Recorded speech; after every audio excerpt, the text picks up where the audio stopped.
Tell somebody else he's able. Y'all ready? Exceedingly, abundantly, above all you could ask for,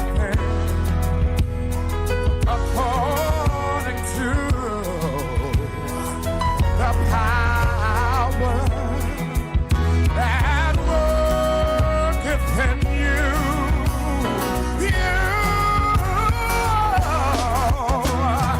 God is able to do just what he said he would do. He's gonna fulfill every promise to you.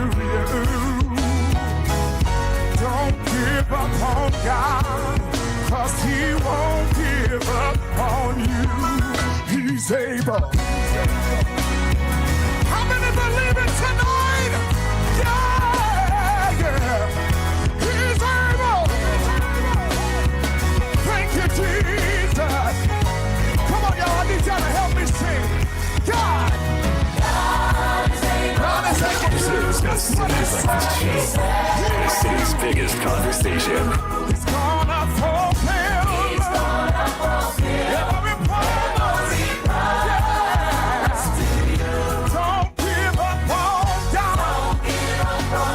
Tell somebody, 'cause he won't give up on you. He's able. I believe it tonight.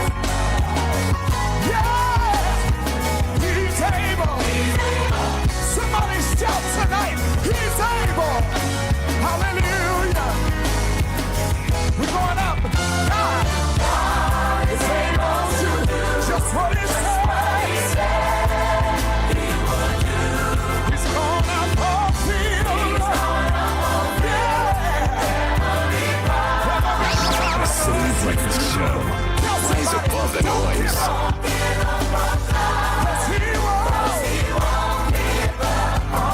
Oh yeah, he's absolutely more than able. That's why we call him faithful. Somebody shout again. Here we go. He's able. Yeah. I'm gonna sing this and then y'all sing. Darwin Hobbs starting our morning. He is certainly able. This is what he did. The Lord gave them rest on every side, just as he had sworn to the ancestors. Not one of their enemies withstood them. The Lord gave their enemies into their hands.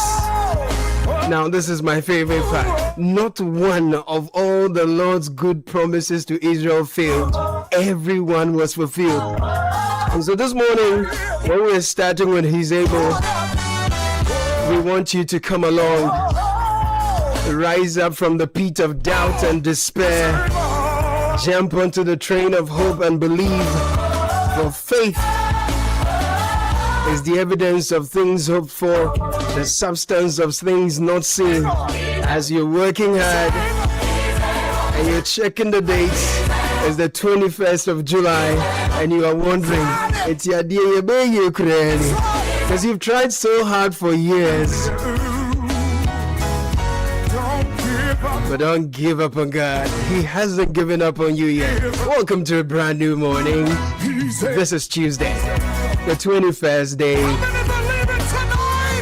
of the 7th month. And guess what? God is not done with you yet. Neither are we. We're not done on our country. We are not done with you, our listeners. We have unfinished business. And so thank you for always choosing us, making us your number one. This is 97.3 Citi FM, relevant radio always. Welcome to the City Breakfast Show, where we rise above the noise. We bring you inspiration, information, entertainment, and we make the nation our priority. At any point, join us on the show 0539-986-996, 0539-986-996. What we're going to do today, we'll bring you the news review, great conversations, and so much more. Uplifting music. Yeah, like Darwin Hobbs is able. I love it so much. So business is for you today. If you want to give up because you think you've tried so hard, you've put in so much and you're not seeing your harvest, don't give up yet. Your season is just around the corner. Keep the faith. Business Sense is brought to you by APSA. Going green is not just about saving the planet, it can save you real money. So install solar panels and cut down your power costs. Get an electric vehicle, reduce what you spend getting around, switch to energy efficient equipment and lower the cost of running your home or business. And the best part, APSA Bank can help you finance all of it. The APSA Green Finance Loan gives you what you need to make it happen. So walk into any APSA branch and ask about the APSA Green Finance Loan today and say yes to a greener tomorrow. Terms and conditions apply. APSA Bank reminds you to shine your eye to avoid being scammed. Your story matters, APSA. To do just what he said he would do. He's gonna fulfill every promise to you. Don't give up on God, 'cause he won't give up on you. He's able. How many believe it tonight? Unleashing the power of relevant radio. This is Citi 97.3. Join the conversation on the Citi Breakfast Show on Facebook at facebook.com/Citi97.3, Twitter at twitter.com/Citi973, and Instagram at instagram.com/Citi973 with the hashtag CitiCBS. Challenge these days, new level crown. Where did you pass? Me, pass somewhere. I just switched for a better life. I switched for comfort. Look, your salary deserves better. Switch? Yeah. How do you mean? I switched my salary account to Fidelity Bank, and that's my jackpot. I get higher loan amounts with lower interest rates, as well as personalized financial support. They gave me a loan to expand my side hustle, and the terms are just flexible. Wow. Your salary deserves better. Oh, my salary deserves better, Pa. You see the way you are smiling wide? Yes, I will switch and smile wider. Your salary deserves better. Switch to Fidelity Bank today and enjoy lower interest rate, car and home loan, personalized financial support, and a smile that lasts. Switch and smile wider. Fidelity Bank. Believe with us. If I believe with us, Fidelity. If I know I day your side, Fidelity. Join the conversation on the Citi Breakfast Show on Facebook at facebook.com/Citi97.3, Twitter at twitter.com/Citi973, and Instagram at instagram.com/Citi973 with the hashtag CitiCBS.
Our beloved nation, our land, the land of our best.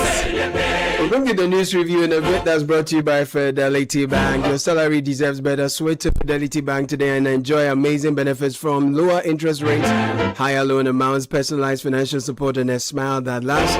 It's time to switch and smile wider with Fidelity Bank. Learn more. Call 0800 003355 fidelitybank.com.gh is where to visit online. Our socials, Fidelity Bank GH. Fidelity Bank, believe with us.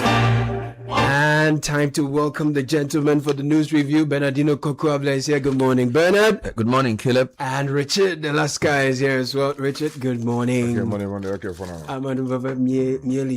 All right, and so the big story this morning. Well, I'm sure you know the big story everywhere is on Chairman Wontumi. Yeah. If you go to the Chronicle, it's 6:34. Some people have to listen before they go into their boardroom, so you have to do it fast. Minority declares Wontumi political prisoner.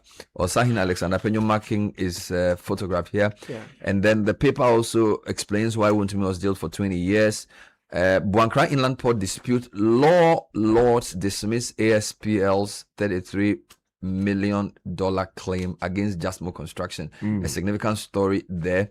And then Accra to host the Pan-African Conference on Political Reform. That's also on the front page of the Chronicle. Okay, let me take you to the Daily Graphic for this morning. Big story. Galamsey Wontumi jailed 20 years. His photograph is here. Conviction, victory for environmental group, environmental advocacy. This is one group making that submission. Also, the front page this morning. President tasked ECOWAS to implement protocols on xenophobic attacks. Some of the stories. One here says cabinet approves $331 million to end senior high school double track.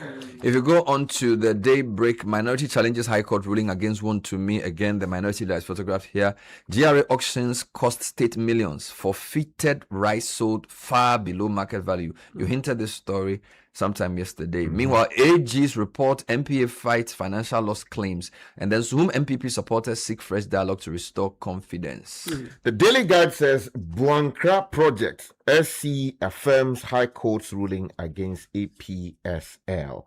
Also, the front page this morning, police nab 5 land guards seize guns and ammunition, and Maxwell Boachi. Okay, let me go to something else because this is talking about some sponsorship matter. And then the story about Wontumi. What's your problem? The guy has found his way to the front page. Just give him his due. Why do you want to? They say Maxwell Boachi has sponsored somebody for something. So just tourism. Economy Times, mining sector set for major regulatory overhaul as cabinet approves new law reforms. So Amma Kofi is photographed here. Meanwhile, key fiscal and monetary policy decisions due this week. This is ahead of the budget presentation.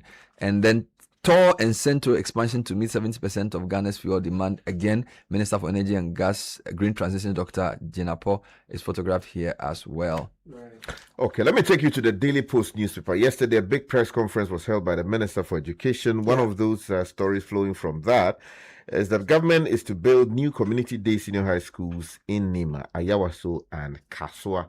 The minister's photograph is here. The story about Chairman Wontumi makes the front page of the Daily Post, as well as one that says government identifies 150 second cycle institutions for rehabilitation to strengthen free senior high school education. All right. I don't think you have the Ghanaian Times. No, I don't. And therefore, let's go online. There's a very interesting story online, Caleb. The Brussels airline flight returns to Accra after technical fault. It was traveling from Accra to Lomé and returned safely to Accra International Airport on Monday evening after experiencing a technical fault shortly after takeoff. And the airport, the pilots decided for safety reasons to come back. Wow, so the flight was cancelled. Oh, bless the flight was cancelled. Safety. Well, other stories here. Galams on Wontumi. The Pamapo says his Galamsey case was built on findings made under the MPP government. However, Bafo John Darko says his judgment is an error of law. Now, Bafo says Wontumi's 20-year sentence is a travesty of justice, and he also speaks on the tribunal's bill. It's not fit for purpose, he says. Now, failure to establish regional tribunals breaches constitution. This is Dapa Mokpo also speaking. The minorities accusing the government of double standards in the Galamsey fight. I see KT Hammond has urged the government to also go after its officials who are engaged in Galamsey. All these are on channel1newsonline.com. If you go to citynewsroom.com, minimum capital requirements scrapped, but foreign traders must bring $500,000 and restore 20% VAT waiver on locally assembled vehicles. This is automobile dealers speaking here. NPP demands update on Galamsey petitions against Yamin and Abanga. These are all stories on the citynewsroom.com. If you go to my journal online, Woon to me was the kingpin, not the underlings. Martin Kwebu is speaking here, and other stories. Ashanti Caucus NPP MPs rally behind Woon to me after conviction. If you go to the High Street Journal, 2026 mid-year review, will revenue underperformance force government to introduce new taxes? Hey, Frederick, relax. Frederick Adaikwati is asking this question. This one will interest you. Wanted fresh graduates with 5 years experience, how Ghana's hiring system is chasing talent away, and how abandoned projects hurt us. The final one for me is Trump slaps 50% tariff on Canada and Kanye vows to intensify trade talks. This is BBC.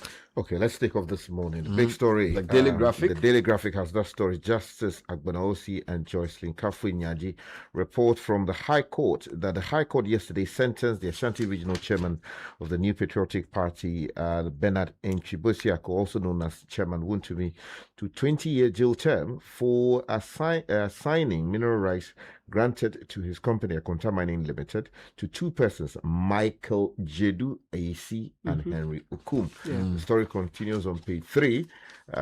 Without obtaining approval from the minister responsible for lands and natural resources, in a verdict that could truncate his ambitious campaign for the national chairmanship race of the NPP, he was also handed another 20-year jail term on the charge of purposely facilitating an unlicensed mining operation on the Semereboy concession in contravention of Section 992B of the Minerals and Mining Act of 2006, Act 703, as amended by Section 3 of the Minerals and Mining Amendment Act of 2019, Act 995. Now, the high-profile case had attracted wide media coverage during the 12-month trial. Now, in addition to the custodial sentence, Chairman Wontumi was fined some 120,000 Ghana cedis each for each offense. Now, in default of the fine, he will serve an additional 3 years in prison. Meanwhile, Jenny Fambole is reporting for the Chronicle that the minority is declaring Wontumi a political prisoner. The parliamentary minority has launched a blistering attack on the High Court's conviction that you just read,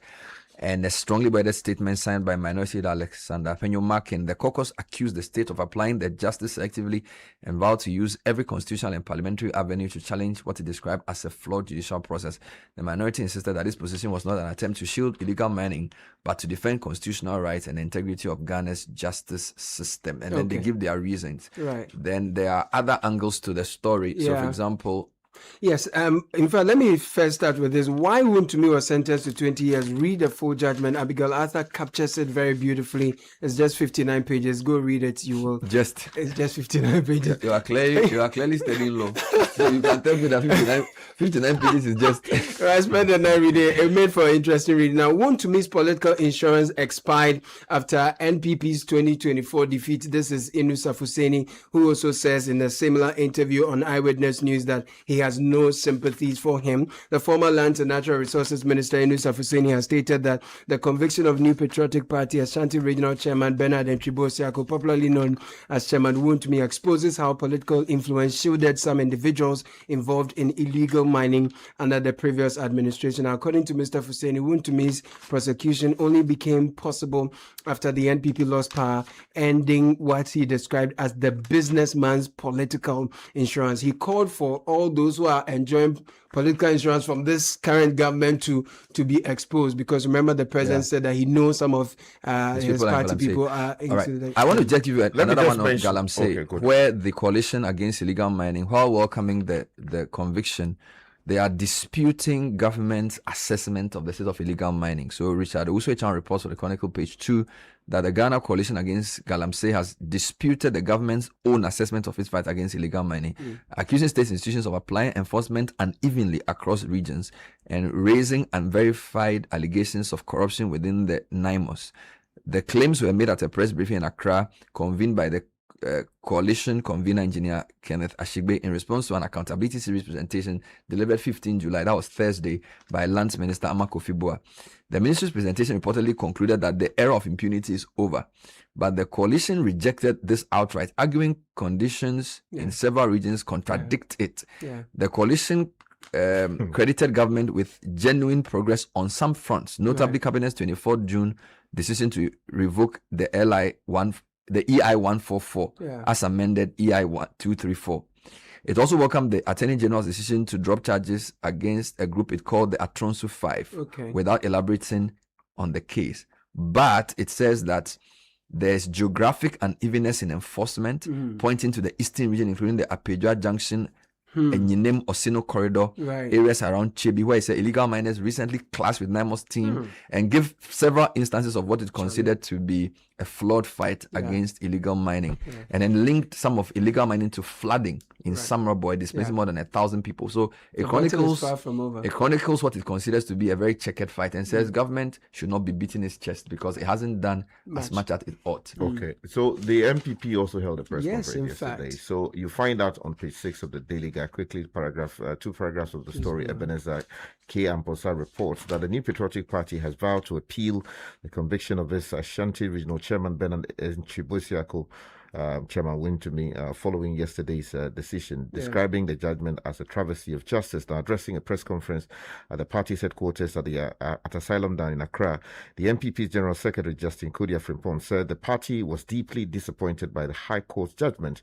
but remained committed to pursuing justice through legal process. Meanwhile, the party is also demanding answers with respect to probe into Yamin and Abanga after Wuntumi's conviction. Just quick highlights. It says, what has become of the petition submitted to Iyoko seeking an investigation into allegations concerning Mr. Joseph Yamin, NDC national organizer, and Abanga Yakubu, vice chairman for the NDC? We are asking these questions. He goes on to say, Mr. President, what has happened to Honorable Mohammed Yakubu, NDC MP for Ahafua North Southeast, and his DCE, who was sacked from a chief's palace after they were alleged to have been heavily involved in Galamsey in their traditional area? So NPP stay in the court. Let me stay in the court. Buankra Project XC affirms High Court's ruling against APSL. This is in the Daily Guide. You find that on page 3. A Daily Guide report says the Supreme Court has dismissed an application filed by Ashanti Port Services Limited, effectively affirming a High Court decision that nullified a $33.3 million arbitral award previously granted in the company's favor against Jasmo Construction Limited. Now, the unanimous ruling by a 5-member panel of the Apex Court marks another significant milestone in the long-running legal battle arising from the Buankra Inland Logistics Terminal project. Let me give you another story from here. Restore 20% VAT waiver on locally assembled vehicles. Auto assemblers are asking the Minister of Finance to consider this in his soon-to-be presented midterm budget review. The president of the AAAG, Jeffrey Pepper, has called on government to restore the 20% value-added tax waiver for locally assembled vehicles ahead of the 2026 media budget review. His appeal comes as Finance Minister Dr. Atufosin is set to present the media review Thursday. The 20% waiver on locally assembled vehicles was removed at the beginning of the year. Speaking on the point of view, Mr. Pepra said the government should prioritize policies that encourage investment and job creation rather than relying solely on taxation. Right. And he says restoring the tax incentive will support the government's ambition of making Ghana a hub for automobile manufacturing in the sub-region. Well, still on that, 2026 mid-year review. Will revenue underperformance force government to introduce new tax measures? This is Frederick Adai-Kwarting asking on the High Street Journal. Just quick highlights. It says on paper that these are the kinds of macro indicators Finance Minister dreams of walking into a budget review with. It goes on to tell you some of them. GDP grew 6.4% year on year. Services expanding 7.1%. Inflation has cooled to 5.3%. But it goes on to tell you that over the same 3 months period, total government expenditure had already climbed to 3.9% of GDP, meaning that before the fiscal year had found its rhythm, the government was spending faster than it was collecting. And January produced a slim fiscal surplus of 0.3% of GDP. February swung back into leading to a deficit of roughly 1.0%. So he's asking that in the face of these revenue collection underperformances, will the government be forced to introduce new tax measures? Details on the High Street journey. So there was a big conference yesterday, press conference by the minister responsible for education. So many things were announced. He says government will introduce coding, AI, and TVET. Exactly. But then he also deals with infrastructure issues. Yeah. So the center spread of the Daily Graphic says cabinet approves $331 million to end senior high school double track. I must say though that for some reason over the last few days the Daily Graphic the print has been particularly bad, including pictures, stories, and adverts. I don't know. Maybe they have to explain. Now the story is by Kester Eburam Kwanche, and it says cabinet has approved an infrastructure program of about $331 million to expand access in senior high schools in order to end the double track system. Now the effort comes under the Star J program supported by the World Bank, with the ultimate objective to improve quality across education, the educational sector. Now the Minister for Education, Haruna Idrisu, who announced this in Accra yesterday, said the program would cover about 210 senior high technical and vocational schools nationwide, with 150 of them made up of 112 senior high schools and 38 technical and vocational schools earmarked for rehabilitation. Now, under the plan, he said 30 Category C schools will be upgraded to Category B and 20 Category B schools to Category A, with a further Ghana Education Trust Fund allocation plan for Category A schools from 2027. We definitely now finally speaking at the accountability series, a platform on which ministers account to the public for their sector's performance, Mr. Idrisu also addressed the delayed release of BEC results, saying he did not interfere with the work of assessment bodies such as WAEC, but had been informed the results could be released by the end of Meanwhile, July. the Minister for Education has also announced that government is set to roll out a revised basic education curriculum that would introduce coding, artificial intelligence, technical and vocational education and training, and ethics as part of efforts to prepare Ghanaian students for the demands of the future.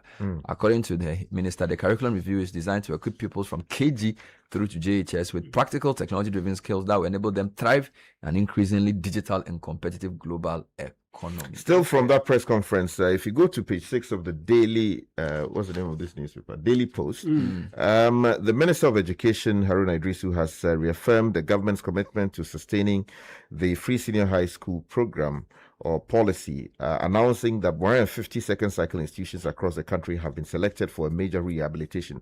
Now, the story goes on to talk about plans to build some of those schools in Nima. So, if you see further on that page, the government is planning to establish more community-day senior high schools in selected peri-urban communities as part of efforts to expand access to secondary education. So it talks about Nima, it talks about Yawaso and Kaswa, but I'm making a special appeal to the minister responsible for education that my own, area, constituency, the 3-town senior high school, that school has been struggling for so many years now. It must be given proper upgrade. What category is it? I'm not sure about the category now, because we still do some schools under trees business, do the research, door and those things. But they're still under tent. We need to upgrade that school to make it an example. Yes. So, Mr. Minister, not too far. You don't have to go all the way too far. O'Reilly is also here in Accra. So, I'm supporting that. Thank you very much. Leonard, he has everything. They have 600 billionaires too many. who come and build.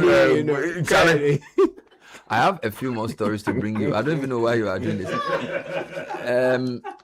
This is an interesting one. It's a troubling one. Brussels Airlines flight returns to Accra after technical faults. Stories on citynewsroom.com by Isaac Apiakubi says a Brussels Airlines flight traveling from Accra to Lomé returned safely to the Accra International Airport on Monday evening after experiencing a technical fault shortly after takeoff. According to the Ghana Civil Aviation Authority, flight SN278 departed Accra at 6:06 p.m.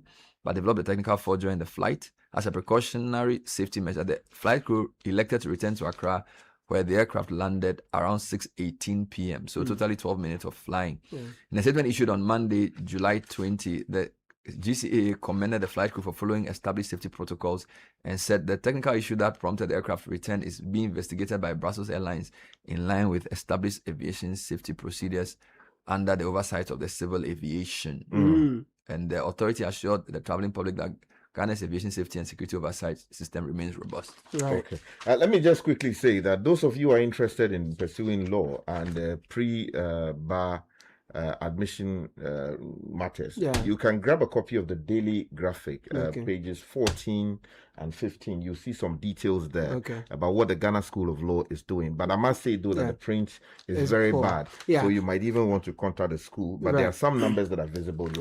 Now, police arrest 5 over armed robbery land guard activities in Sapperman. Isaac Apiakubi writes on channel1newsonline.com that the Accra Regional Police Command has arrested 5 persons suspected to be members of a criminal network involved in armed robbery and land guard activities at Sapperman Fase in the Greater Accra region. The suspects were arrested on Friday, July 17, during an intelligence-led operation conducted by the Accra Regional Police Command in collaboration with the National Police Intelligence Directorate. Now, in a statement issued on Monday, the police identified the suspects. Their names are here. A search was conducted at their premises, resulting in the recovery of several items, including a pump-action gun, a Stuga STR-9 pistol, and other details all found here. So police arresting land guards. And I have 2 troubling stories on revenue management. GRA auctions cost state millions. This is the Daybreak. And then Graphic Online, this story Sky read yesterday, but I didn't go into the details. Assembly spent 22 million on salaries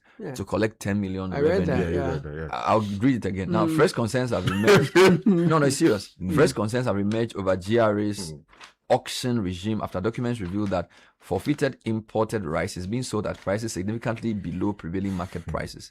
Now, copies of GRA's Customs Division auction allocation letters seen by the newspaper shows that 2 20-foot containers of imported rice were allocated to a single beneficiary at prices that translate into approximately 95 and 79 Ghana cedis per bag, far below the current wholesale market price. The first allocation letter dated June 22 this year awarded 1 20-foot container of 5% broken STC bag rice for 90,000 Ghana cedis. Assuming the container holds about 960 bag, the price works out roughly to 94 cedis per bag.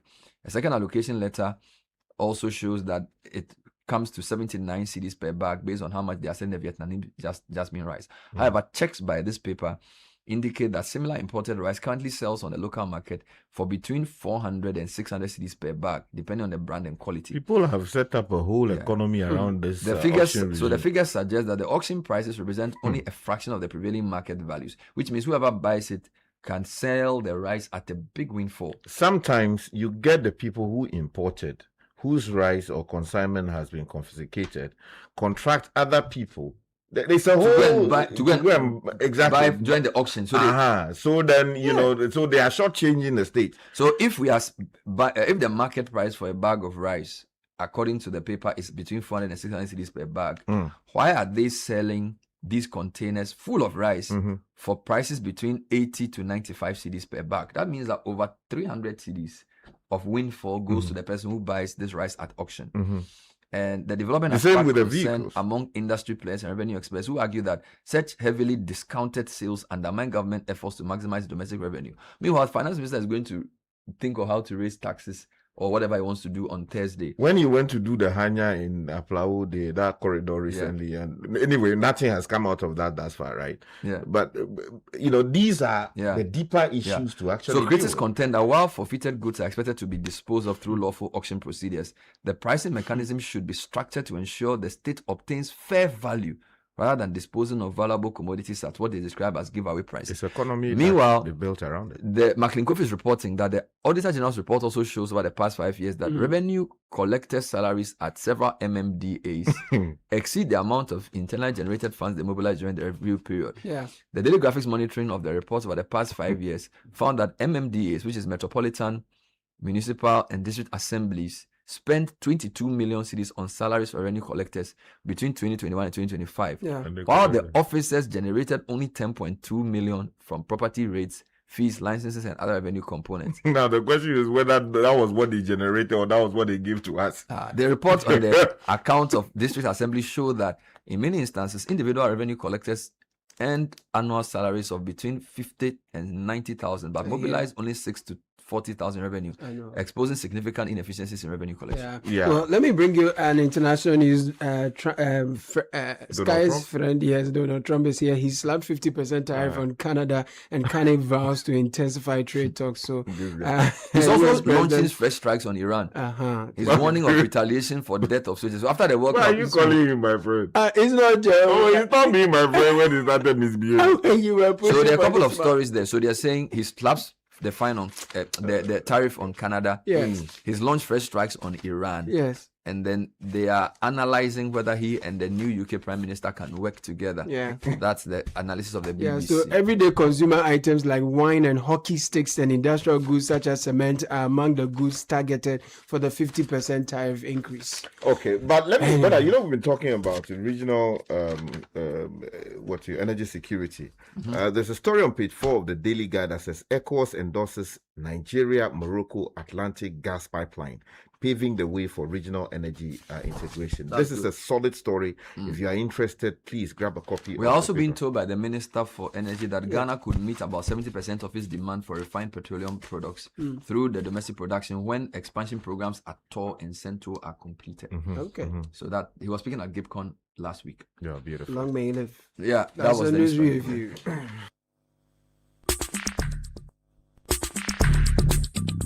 Join the conversation on the City Breakfast Show on Facebook at facebook.com/City97.3, Twitter at twitter.com/City973, and Instagram at instagram.com/City973 with the hashtag CityCBS.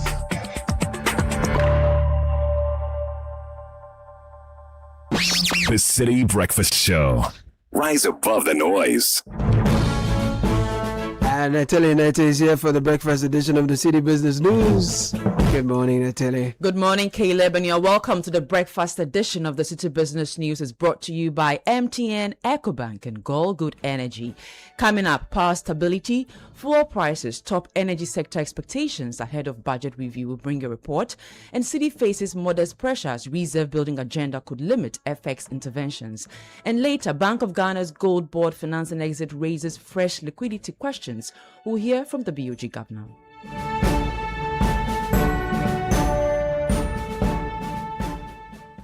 Let's settle for the details now.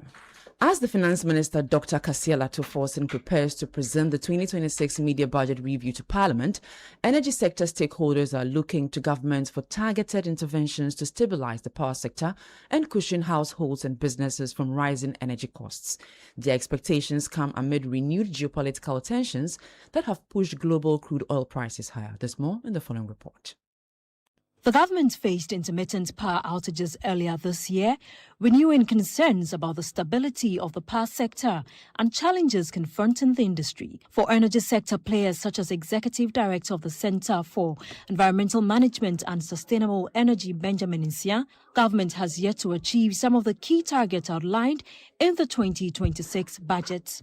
As we speak, it is not started, which is the 1,200 thermal infrastructure has not started. The government also mentioned that they were going to construct the GPP2. As we speak, it has not started. Benjamin Nsia is therefore expecting government to use the media budget review to address these gaps and put the energy sector back on track. Targets have not been achieved, and we need to have a review of that in the media budget, indicating challenges associated with fiscal implementation or allocation of resources to complete these targets. Executive Secretary of COPEC, Duncan Amoy, is also calling on government to ring-fence funds for the payment of independent power producers. He argues that ensuring timely payment to IPPs is critical to maintaining stable power generation and preventing a recurrence of supply disruptions that could affect households, businesses, and economic activity. I would urge the Finance Minister to also continue to provide the timely interventions and payment to the IPPs. Duncan Amoy is also pressing government to reduce the 1 cedi levy, which adds to the cost of petroleum products at a time when consumers and businesses are already facing pressure from rising fuel prices. Up to a point, we should be able to ease down on it and tell the Ghanaian that we had a crisis situation. We've been able to stabilize that. Maybe we can reduce it to 50 pesos at some point, right? So that it can still be able to generate something to contribute to greater stability of the power sector. The media budget review comes amid renewed geopolitical tensions that have pushed global crude oil prices higher, with the impact already feeding into Ghana's ex-pump fuel prices. Higher fuel prices could increase transportation and production costs, adding further pressure on businesses and the prices of goods and services. Energy sector players, including Benjamin Sia, therefore believe the government must introduce measures to cushion consumers and businesses from the impact of rising fuel prices. In terms of intervention, I think that it is due, and it's very critical that that is also announced, because the expectation is that all that things being equal, the price of diesel is likely going to cross 20 Ghana cedis per litre come next window. For Duncan Amwa, measures ought to be put in place to embark on a strategic reserve program amid geopolitical tensions. There's quite a lot of monies in the petroleum sector, particularly. We'll talk of the UPPF normally. We would expect that some amount of these revenues would be channeled towards the strategic reserve program. That was the Executive Secretary of COPEC, Duncan Amwa, ending that report by Citi Business News' Nashika Caesar. Now, the Bank of Ghana says the withdrawal of its financing support for the Ghana Gold Board gold purchasing program will be a key factor in this week's monetary policy deliberations. The central bank is assessing whether the resulting changes in domestic liquidity conditions could warrant an adjustment to the current monetary policy stance. Opening the 131st Monetary Policy Committee meeting at the Bank School on Monday, Governor of the BOG, Dr. Johnson Asiama, said the decision to stop pre-financing gold boards gold purchases through the bank's auction arrangement represents an important change in the sources of domestic liquidity. A third issue the committee will also have to consider, and that is the changing composition of domestic liquidity. The cessation of bank pre-financing for gold board purchases. This removes one source of liquidity injection at a time when private sector credit is expanding quite rapidly. The committee must assess what this implies for the calibration of the current stance and whether the balance of stabilization and structural measures remains appropriate. Then the last issue is on the external environment. Colleagues, the committee must consider what renewed volatility in global oil markets implies for the balance of payments, for the reserve accumulation, and for the exchange rate. That was the governor of the Bank of Ghana, Dr. Johnson Asiama. Now, the Ghana cedi is expected to remain under modest pressure in the near term as rising demand for foreign exchange continues to outpace supply, with the government's ambitious reserve accumulation targets potentially limiting the scale of interventions to support the currency. Economic watchers say the cedi's recent weakness on the interbank market reflects sustained pressure from derived demand despite a relatively robust gross reserve position supported mainly by gold and traditional export inflows. The government is targeting the accumulation of foreign exchange reserves equivalent to roughly 15 months of import cover by 2028. However, achieving this objective will require stronger reserve accumulation, which could constrain the extent to which the authorities deploy foreign exchange on the spot market to cushion the local currency. Over the 2-week review period, the cedi depreciated by 1.39% against the dollar and the euro by 2% against the pound sterling on the interbank market. It closed at mid-rates at 11 cedis 55 pesos to the dollar, 15 cedis 53 pesos to the pound, and 13 cedis 21 pesos to the euro. The currency was, however, broadly stable against the US dollar on the retail market, where the average rate remained at 12 Ghana cedis. Analysts, however, expect the cedi to remain broadly stable within the 11 Ghana cedi 40 pesos and 11 Ghana cedi 70 pesos range against the US dollar in the near term. It's now a good time to go on to the interbank market, and the dollar is going for 11 cedis 54 pesos, the pound for 15 cedis 52 pesos, and the euro for 15 cedis 20 pesos. Now moving on, minimal capital requirements finally scrapped, but foreign traders must bring 500,000 cash. This comes as foreign foreign investors will no longer be required to meet minimum capital thresholds before establishing businesses in most sectors of Ghana's economy, following the passage of the presidential assent of the Ghana Investment Promotion Center Act. The reform, long sought by investors, eliminates one of the country's most debated investment requirements in a bid to improve Ghana's attractiveness as an investment destination. CEO of the GIPC, Simon Banji, says the changes directly address concerns repeatedly raised by investors. For investors who've been complaining about the minimum capital requirement, that has been eliminated, by the passage of the new law, except for trading. Those in a trading enterprise, they must now bring in a cash amount of $500,000. No longer goods, but cash amount of $500,000. But for every other sector, it's been liberalized and it's open, and they must also follow some of the local content rules. So these are some of the key highlights of it. We'll have a national investment registry. We are also going to encourage Ghanaian businesses who have expanded in country to go abroad, to expand their operations abroad. With the objective is ultimately to create some of the global businesses that we see around. By encouraging our Ghanaian businesses to do so. And those regulations will also come up. There's also an interesting part, which is, setting the tone for investment by citizenship, working with the Minister of Interior to come up with the modalities for that. All of these are in the new act that has been assented to by the President. But Simon Maji is the CEO of the Ghana Investment Promotion Center. And a Brussels airline flight traveling from Accra to Lomé has returned safely to the Accra International Airport on Monday evening after experiencing a technical fault shortly after takeoff. According to the Ghana Civil Aviation Authority, the flight developed a technical problem during the flight. As a precautionary safety measure, the flight crew elected to return to Accra, where the aircraft landed safely at 6:18 p.m. In a statement issued on Monday, the authority commended the flight crew for following established safety procedures. And that's it for the breakfast edition of the City Business News. It was brought to you by MTN, EcoBank, and Gold Good Energy. My name is Nete Ajahu. Have a good business day. Your attention, please. Flight C8 has been delayed. Again. Madam, can you please point me to the water fountain? And please watch my back and phone whilst I'm gone. You can be a traveler with infinite worries. Hello, Mr. Anand. Your lounge access is ready and your seat is warm.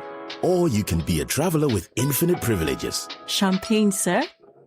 Original the drink. Choose EcoBank's infinite privileges with an EcoBank Visa Infinite card. Access airport lounges worldwide, fast-track services, best-in-class daily limits, and enjoy other exclusive travel and lifestyle benefits. Infinite privileges await. EcoBank, the Pan-African Bank.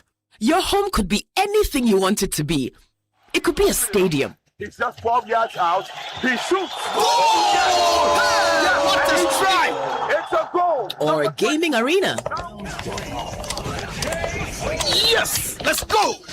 Sometimes a classroom. Madam, please, I don't understand. All right, let's go over it again. Which part don't you understand? The whole shop. Or it could be an office. How many orders are ready? Okay, send them to East Legon first. Or even a research center. Daddy, what is the Big Bang Theory? Wait, let me ask ChatGPT.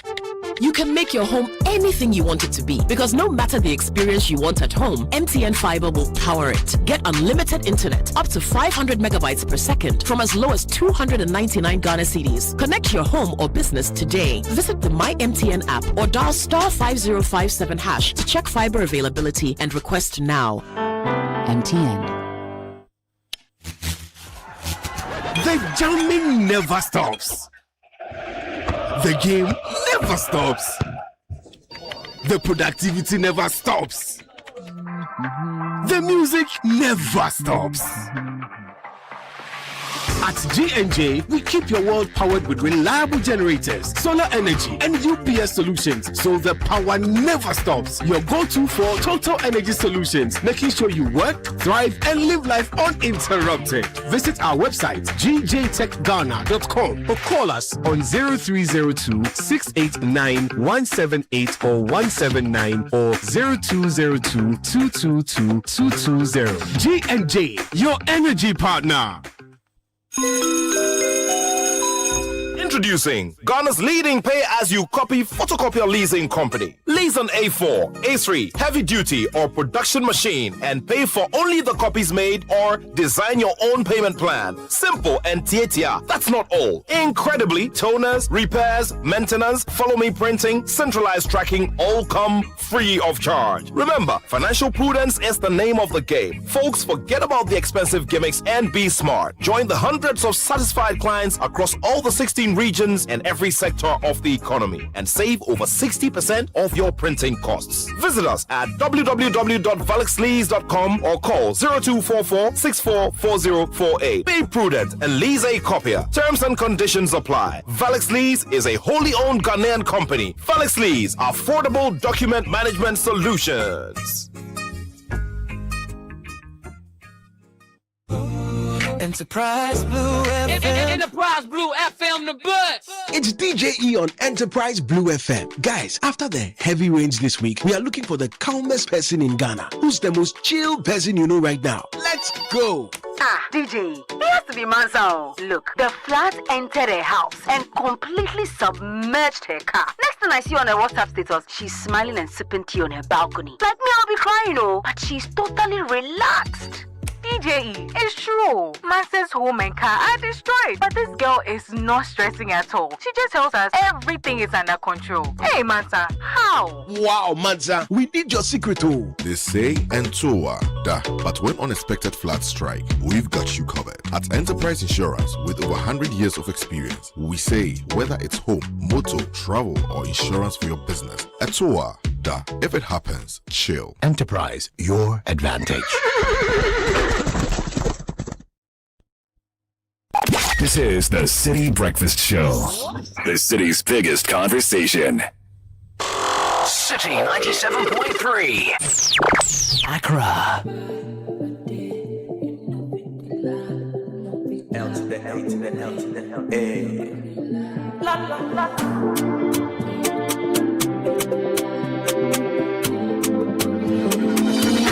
It's 15 minutes after 7. Edwin Kwakove is here with kickoff. Letele Neti Ajeho just brought you the business news. Was by the kind courtesy of Girl EcoBank and MTN. If you're looking for quality fuel that gives your engine smooth performance, don't look any further. Girl Super XP is of premium quality.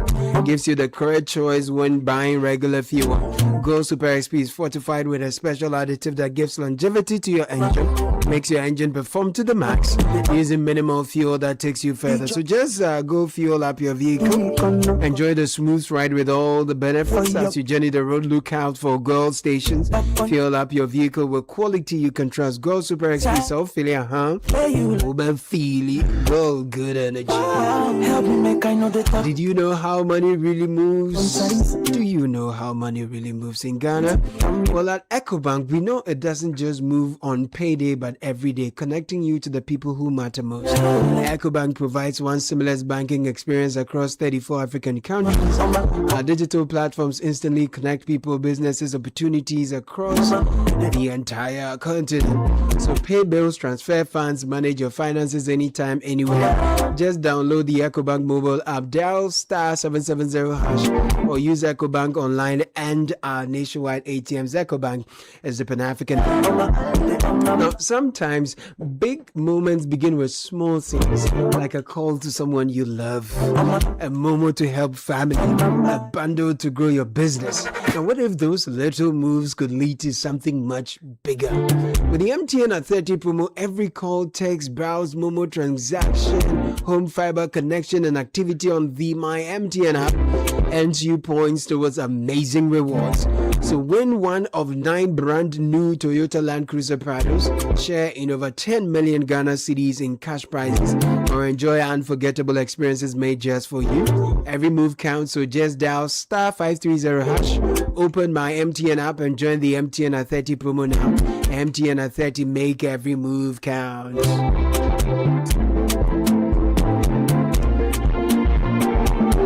You know, the recent floods left many families counting their losses, and people are still reeling under the impact. Several weeks later, damaged homes, flooded vehicles, disrupted businesses, challenging. But you know, for Mensah, while the damage was real, there was one less thing to worry about. She had the right insurance cover with Enterprise Insurance. So they say Entuada, right? But Enterprise Insurance is changing the narrative. They say Etuada. If it happens, chill, because we've got you covered. Don't wait for the unexpected to catch you off guard. Secure your home, car, travel, and business today with our innovative insurance solutions. Enterprise Insurance is your advantage. Let me tell you about Valex Lease Equip Limited. They are Ghana's leading photocopier leasing company, making it easier for people to do document management solutions without having to buy the whole photocopier. No, save your money for what matters most. Come and lease our multifunctional photocopiers, and then you pay as you copy and print or design your own payment plan. You can lease an A4, A3 heavy-duty MFP with sorter, stapler, finisher, and production machine. With sorter, stapler, finisher. You also get to enjoy free toners, cartridges, free repairs, free maintenance, follow me printing, centralized monitoring, tally anything. And the good thing is that we are nationwide. Our coverage is nationwide. So call us 0244 644 048. ValexLease.com is where to find us online. Valex Lease affordable document management solution. And yeah, Edwin Kofi is here. Reminding us without saying that he has returned from the the US World Cup. Andrew, we see you. I see you. You are welcome. Thank you very much. So bringing us kick off this morning is Edwin Kofi, and it's sponsored by Lesheho. If you're ready to power up your finances and unlock your path to freedom, the Lesheho fixed deposit solution is tailored just for you. With fixed deposit solution, you're making your money work for you. So join the investment revolution with our fixed deposit solution and take charge of your financial future. Call us now, 0302-208-333. Let's go. Let's share go. Let's improve life. Let's share hope. Yeah, let's improve life. And Edwin Kofi is in the studio with kickoff. Good morning, my brother. Good morning, Caleb, and good morning to you listening, and welcome to Kickoff on the City Breakfast Show. I am Edwin Kofi. Well, the World Cup may be over, but the action continues in the world of football. First, the Black Queens continue their build-up to the WAFCON after a draw with Tanzania. We'll hear from a 16-year-old goalkeeper reflecting on helping Ghana to qualify for 2 FIFA Women's World Cups. The GFA has confirmed the start date for the new Ghana Premier League season, and Ghana Athletics sets its sights on medals at the Commonwealth Games. Kickoff is powered by Politan Ghana. Lesheho, let's improve life.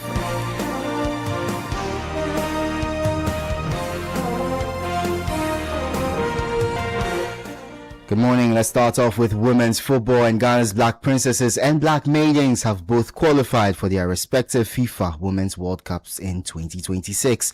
The FIFA Under-20 Women's World Cup will be staged in Poland this September, while the FIFA Under-17 Women's World Cup takes place in Morocco in October. One player has played a key role in both qualification campaigns. At just 16 years old, goalkeeper Belinda Maku-Akli produced a series of impressive performances to help Ghana secure places at both tournaments. My colleague Pius Asak caught up with a talented shot stopper during training with Cap Fix Ladies and files this report.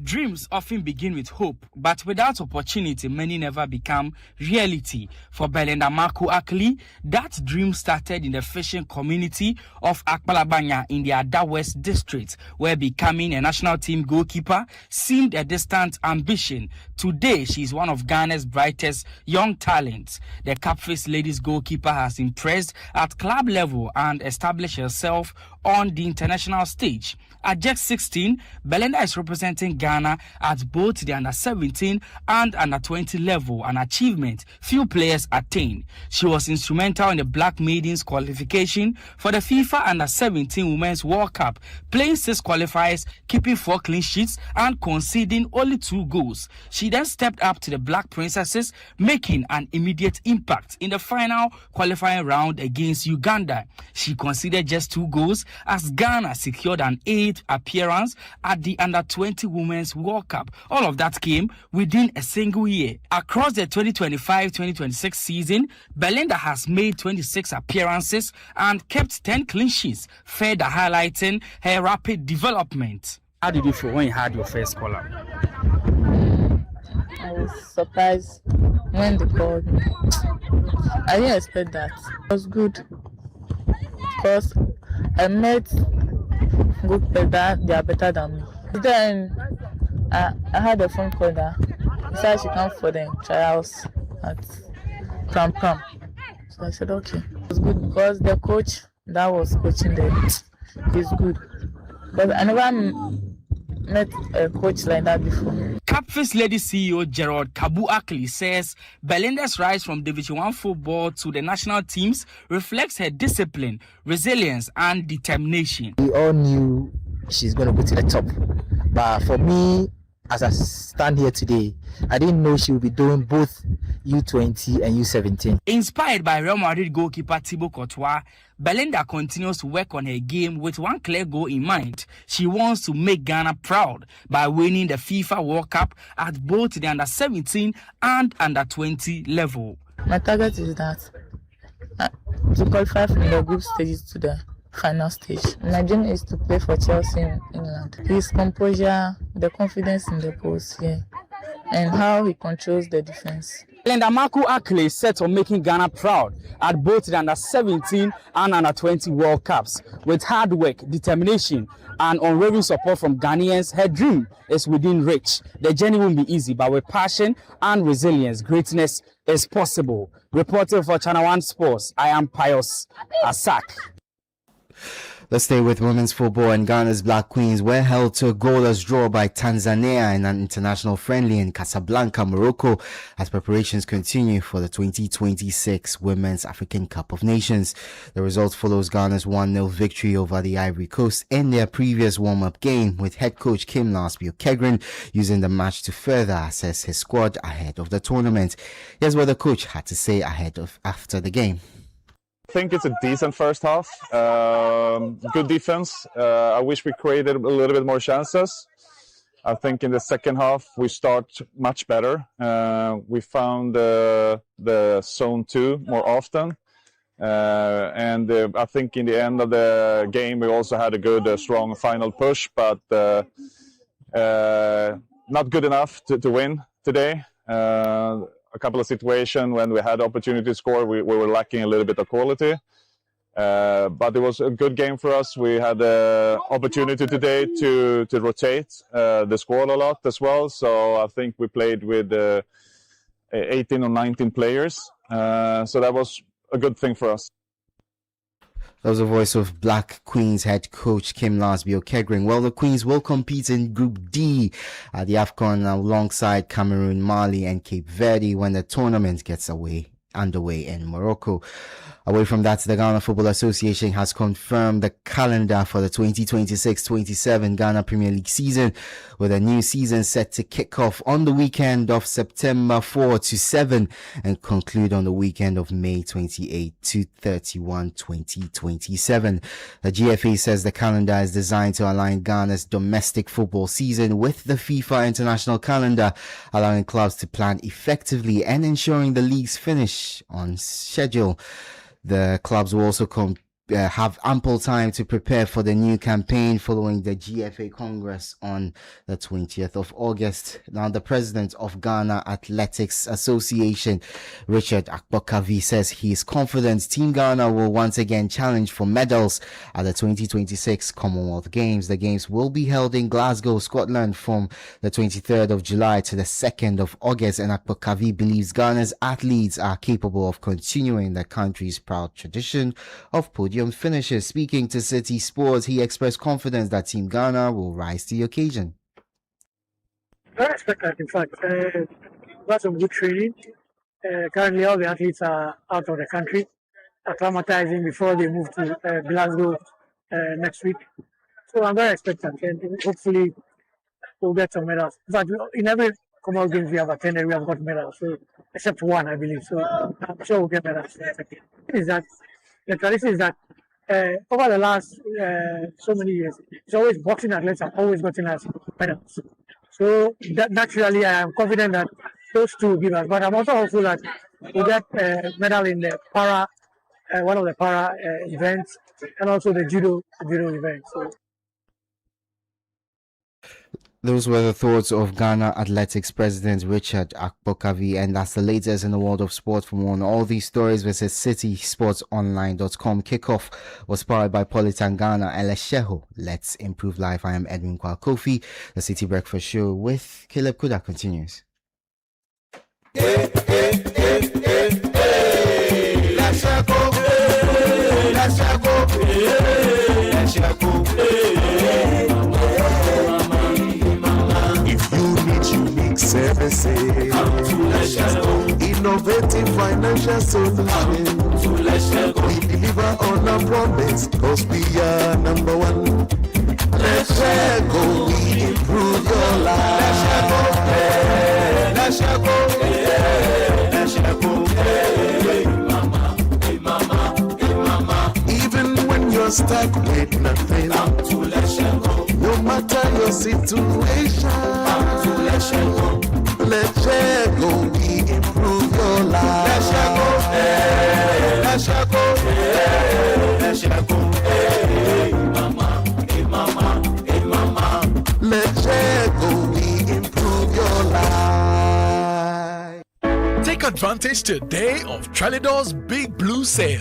Save up to 30% on Africa's strongest burglar proofing. Choose our expandable security doors or fixed burglar bars for windows, exquisite louvers, and griffin guard. A strong woven stainless steel door that lets the air in and keeps bugs and burglars out. The Trelidor Big Blue Sale ends on the 31st of July. Call 0561 242424 today or Google Trelidor, Africa's strongest burglar proofing.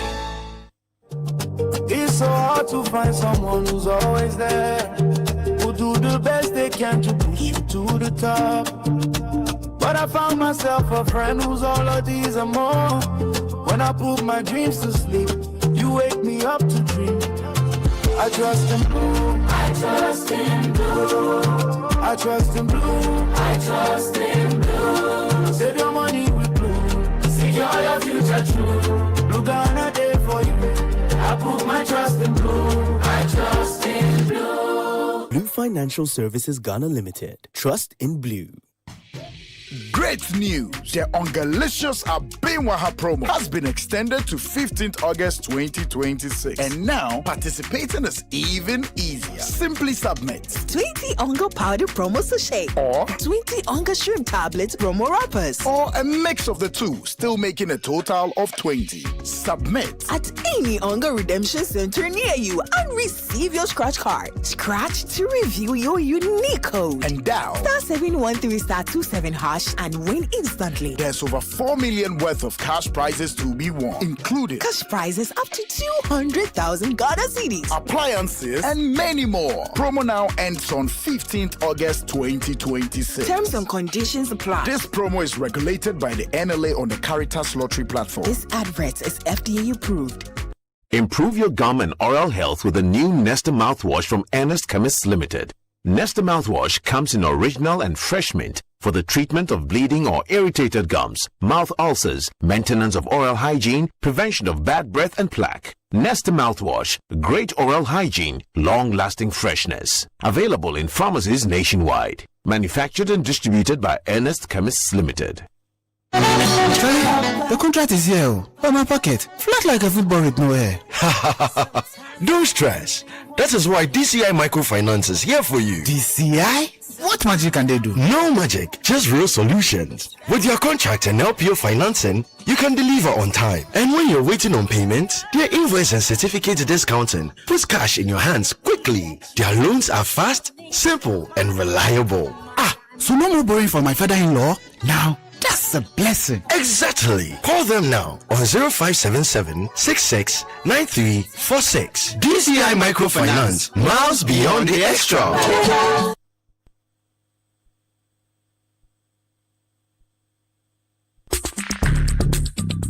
Join the conversation on the City Breakfast Show on Facebook at facebook.com/City97.3, Twitter at twitter.com/City973, and Instagram at instagram.com/City973 with the hashtag CityCBS.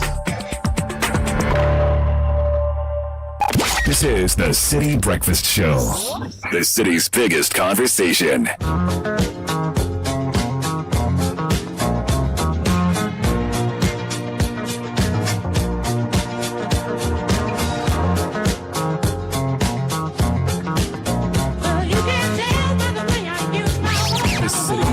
Show. Rise above the noise.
Yeah, it's 37 of 35 after 7.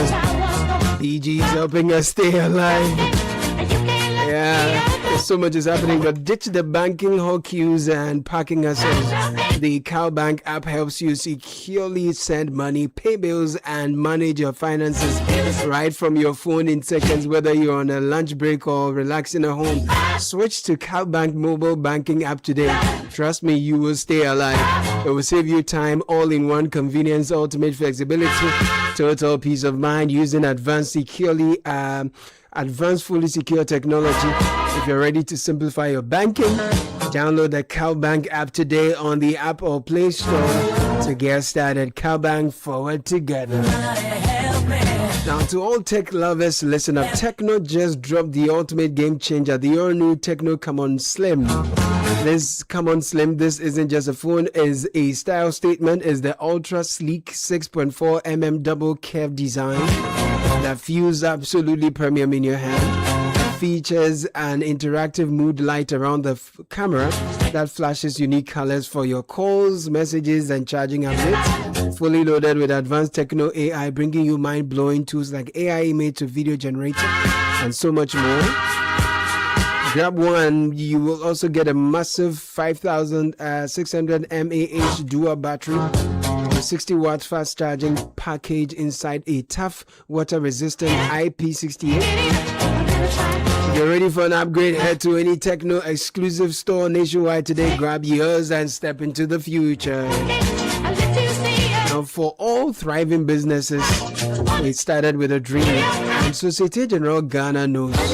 We believe those dreams deserve the right support to stay alive. That's what I'm saying. So from now till September, we are helping small and medium enterprises access the financing and banking solutions they need through our SME loans program.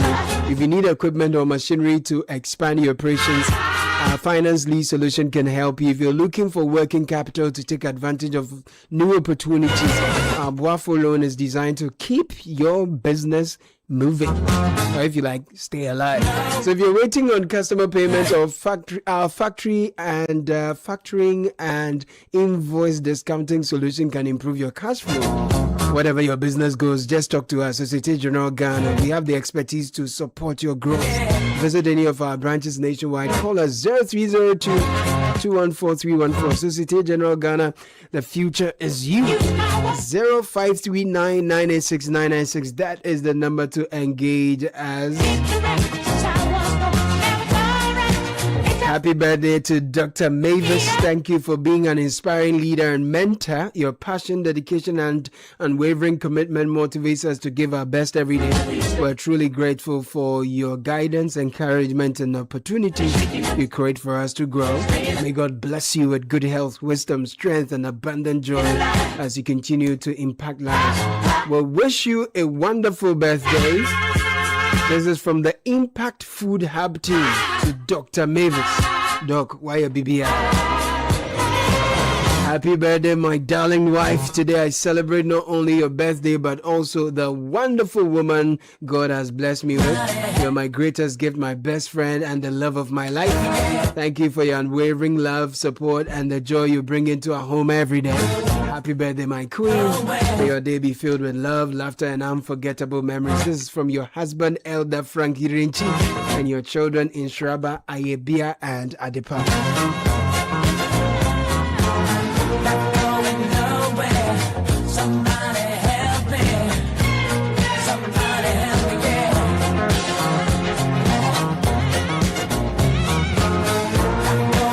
7:40 still here on the City Breakfast Show. So much happening in the country. Big story. Ashanti Regional Chairman of the New Patriotic Party, Bernard Entry Boesiako, aka Chamawon to me, convicted of mining-related offences and jailed for 20 years. Lots of discussions coming up on that. We are also excited about a number of things happening here. The literacy challenge is on.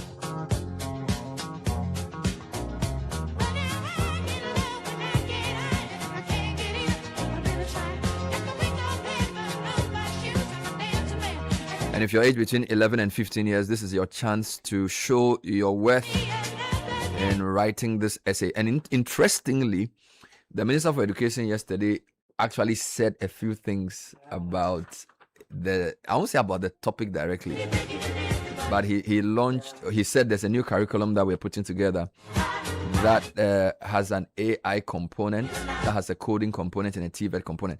Now your job is to write an essay, a letter to the Minister of Education as a youth consultant, discussing the advantages and disadvantages of the use of artificial intelligence in education, advice on how Ghana can effectively integrate AI into basic schools to improve teaching and learning, while ensuring that students in rural and underserved communities are not left behind. And yesterday, the minister at the government accountability, what did he do? Absolutely. He says government will introduce coding, AI, and TVET into basic school curriculum. That's interesting. So it means your essay will be part of what he considers in whatever they are putting together. Enrich the basic school curriculum. And today is the 21st of July. You have 9 days to finish this. So take your time, write the essay. Don't use AI to write the essay. Don't ask AI how AI can, don't do that. It will catch you. So write the essay and let your parent or your guardian or your teacher look at it and sign, so we know that some adult has supervised the essay. Yeah. And then you can drop your entry at the front desk of Channel 1 TV here at Tesano. And if you are part of the top 100, you will be invited for the stage 2, which is the aptitude test. And then this year we're choosing the top 3 from each region, and there are 16 regions. So and we're going to do a regional quiz. Yeah, so that will be interesting. You represent your region and you will show the world how intelligent, resourceful, and innovative you are. Literacy challenges for those aged between 11, 12, 13, 14, 15. I always ask people, do you remember when you were in those ages? Do you remember when you were 12, 10? Yeah, 12 I remember. Yeah, 12, I still remember. Usually when I tell my friends things that happened when we were kids, they say, how come I remember all those things? Because a lot of people just stumble through their early teens. They don't remember a lot of things. I remember many, many things, including even things people told me. Oh, okay. Yeah, I remember a lot of things. That's why I'm able to recount them during the show. Yeah. Some of us do does that very well. Charlie, Always intrigues me. Even with jokes. The monkey of the memory. Yeah. You know, those of us who are storytellers, God gave us a memory that helps us for the work we are doing. For some of you, your work you do doesn't require you to remember many things. Don't bother.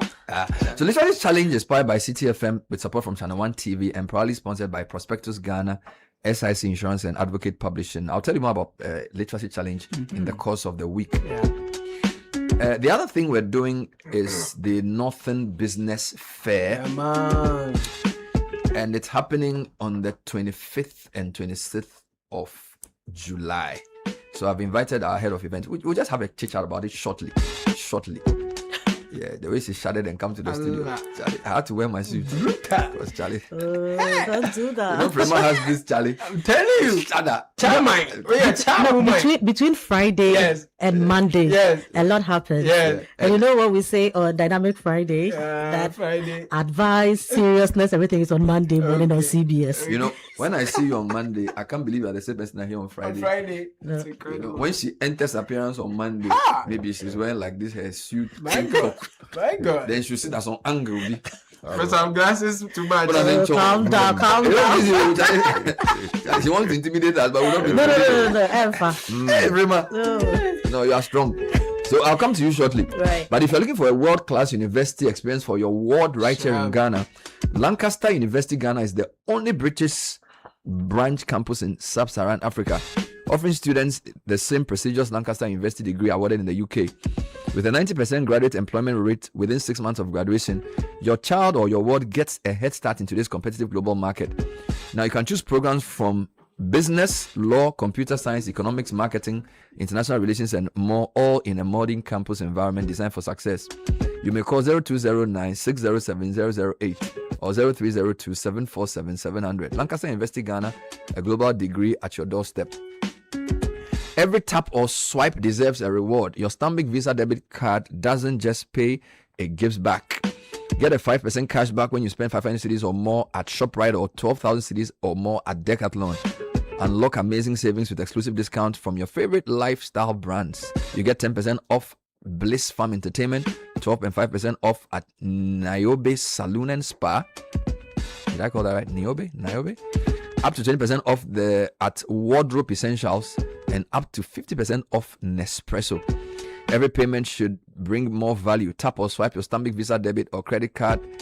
The offer ends on July 31. Now, if you're wondering, these are our teenagers who have come back home from school. What are they doing? They are eating and sleeping Adidas. And they are playing video games, just wasting electricity.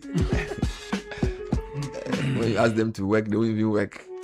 Well, you can transform their vacation into an entrepreneurial launch pad. Oh, nice. With Leader Freaks Leadership Farm Summer Camp Teen CEO Edition. Sharp. This camp helps teenagers to build confidence, learn financial literacy, and leadership skills for the future. It's between 26th July and 1st August at the Ghana Christian International High School. Now, even though we call it a Teen CEO Edition, it's for children aged between 6 and 19. Okay. Different categories. There are some in your house. There are some in my house. Leadership Farm is a life-changing experience designed for preteens and teens who are ready to think bigger, dream bigger, and become more. Through leadership challenges, entrepreneurship training, money games, team competitions, mentorship, and other exciting camp activities, campers will discover their strengths and develop skills that will serve them for life. Register them today for Leadership Farm Summer Camp, the Teen CEO Edition. Call or WhatsApp 059-804-3003 or visit leaderfreak.org. Leadership Farm Summer Camp this vacation. Don't just keep them busy, prepare them for the future. Sure. And we are busy here at Citi and Channel 1 because July, it's almost like after June, we kick off a series of things till December, right? Yeah. And the first one is the Northern Business Fair. Right. This is the second year or the third year? The second. Second year. Yeah.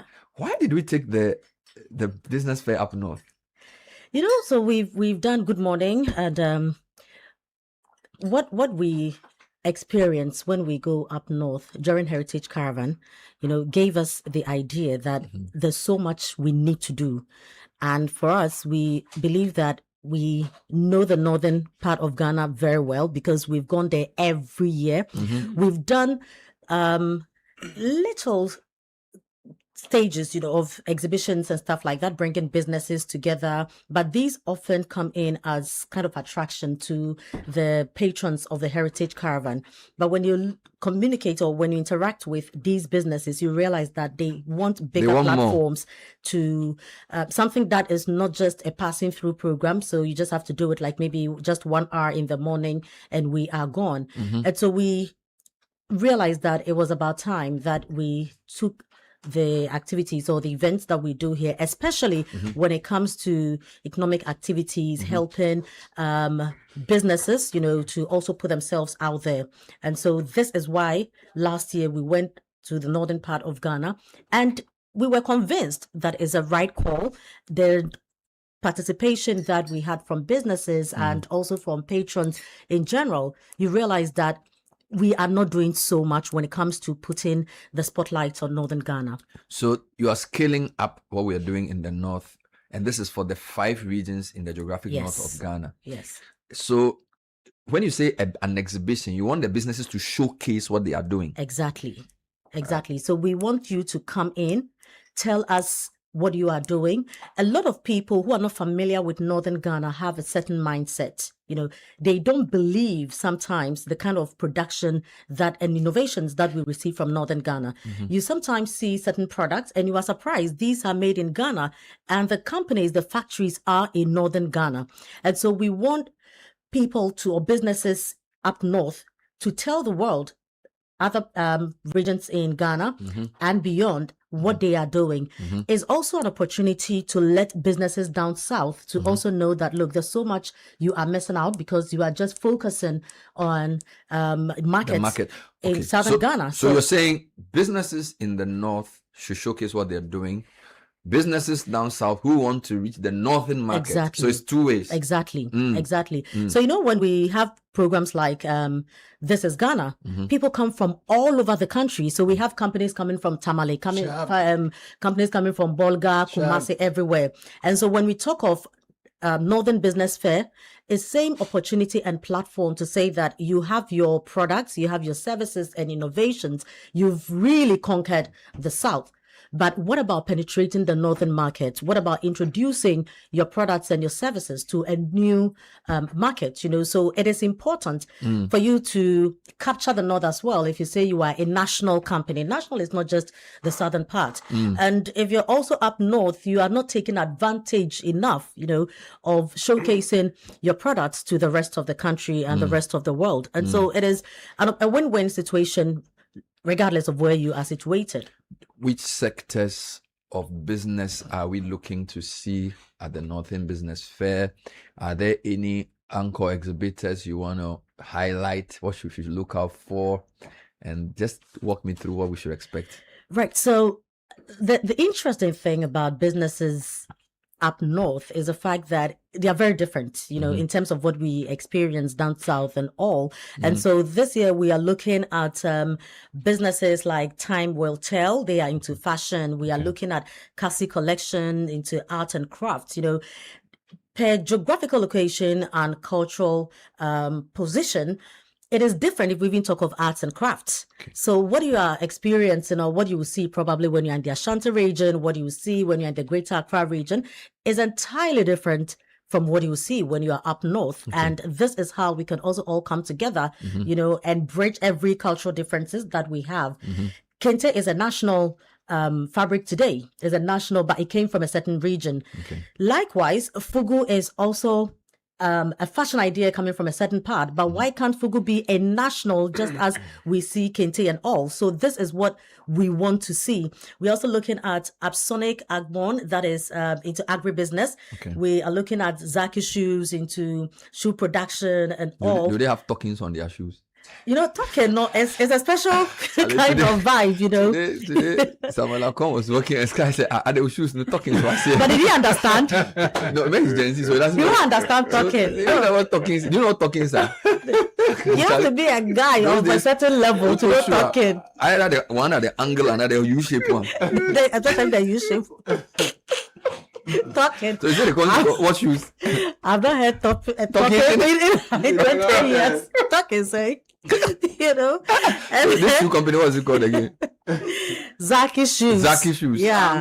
Zaki so when shoes. you get to Zaki stand, ask them if they I'll have go there and ask them for talking. No, because talking can preserve the soul of your shoe for a very long time. Very important. I hope you know what talking is. Talking is an insurance for the shoe.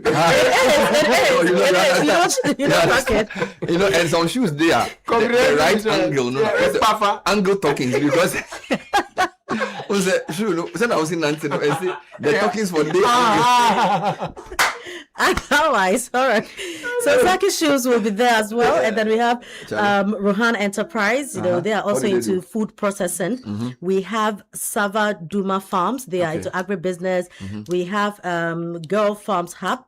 They are also into food processing. We have Noble Thrills Enterprise. They are into art and craft. We have Savannah International. They are into education. We have Patinat Foods. That's food processing. We have quite a number. I like when the food processing. Maybe next time when you come, I want you to give me details because, for example, I like spices. Yeah. So for maybe the instance, details of the food processing. What are they doing? Yeah. So, maybe not today, next time. Right. So next time we will just bring the details because some are into, spices, into cashew, into honey. I mean, even local ice cream, you know. Yeah. So it covers everything. That's the beauty about Northern Business Fair. It's not so there's also beauty and cosmetics. Food, fashion. Everything. And then you also mentioned agribusiness. Agribusiness, education. Is there tourism in there? Tourism is in there as well. So we have businesses covering all sectors, you know, and that's a great thing about Northern Business Fair. It doesn't restrict you. You have to be a Ghanaian business. And then we are talking. And where is it happening? In Tamale at the Jubilee Park this weekend. Tamale, this weekend. So this Saturday and Sunday. Exactly. And the entry is free. You don't need to pay. You don't need to pay anything to come. Free gate. Exactly. So free gate. Come and look at what Northern Ghana businesses there have to offer and all. At 9 a.m. we begin, and then by 6 p.m. we close for the day. Amazing stuff. Who are sponsoring the Northern Business Fair this year? So we are delighted, you know, to have the support of EcoBank. We also, EcoBank was with us last year. We were with them in Tamale, and we also have. We have GEPA coming as well. You know, very key. We have NPA as well. And by the way, GEPA because the our non-traditional exports have now reached a certain threshold. And a lot of the companies that export start this way. So the idea is that if you can produce your share, your spices, your clothes, your shoes for the Ghanaian market from Tamale, it stands to reason that you can also then export to the West African market, the African market, and the global market. So in a way, the Northern Business Fair is a way for you to test your export readiness. So if you are listening as a producer of anything, you can actually sell and then ask for feedback. I recall in one of the This Is Ghana's we partnered with Confidence to do an export readiness assessment for some of the companies, and some of them just needed a little push to be able to access the export market. So I think the GEPA partnership is very, very crucial. We also have a North Shore Apparel Ghana, you know, and I'm very excited about that. I mean, from the beginning of the conversation, Bernard mentioned fashion and all, you know, and once we are doing it, we believe in national fashion statements. So let me say something on North Shore. You know, most clothes we wear or most footballs we play is either made in Bangladesh or Vietnam because they've built an industry based on garments and textiles. So the production and then the making of t-shirts and that type of thing. I feel like North Shore is one of the sure anchors for that happening in Ghana. Right. Don't forget that the cotton belt for Africa is in the northern part of the Sahel coming down. So Burkina Faso, parts of the north. So if you have a garments and textiles company which is located in Tamale, it means that it's very close to the raw material. There's an airport there. So you can put those stuff on the plane and you can export. And I don't see why we should be wearing shirt and singlet made in Bangladesh. Like elections are coming, you want to do t-shirt. Then you go and import a t-shirt made in China and you go and brand it in China. Meanwhile, the election economy is billions. Imagine if a company can produce 1 million t-shirts. Which is Sky forms his political party. I'll just donate 50,000 t-shirts to him. And why not? And we are moving. And why not? And the money will stay in Ghana. So Sky, this is a very important business. I agree with you perfectly. The t-shirt economy. So for me, North Shore is one of the companies that is not small, but it tells you that Ghana should be bold enough to enter certain markets, not just in Nyaman Kitten, because garments is a huge sector. And we have the people to do it. So why are we not, you know, paying attention to companies like that, like you rightly mentioned? I think that towards elections, these are some of the things we should be looking at. Who is promoting, who is supporting local businesses, who is taking, you know, businesses to other countries. You cannot come and want to build Ghana when you're not supporting local businesses. We also have SIC as our sponsor. Insurance. So SIC PLC, you know. If you don't add the PLC, they go vex. It's very important. SIC PLC. And then so we have SIC coming in as well. So North Shore Apparel, GEPA, and NPA and EcoBank. Amazing stuff. So Frema is saying that if you live in Tamale, you live in Wa, you live in Bolga, you live in Damango, you live at Wali Wali or Nalerigu, or you produce products there, this is a chance. And by the way, since Channel One is doing this, it means that you will be seen on TV too. Oh, yes. So you don't just come and hide in some kiosk. We are going to actually showcase. Ghana will see you. Charlie, the world will see you. And the TV bit goes beyond just this weekend.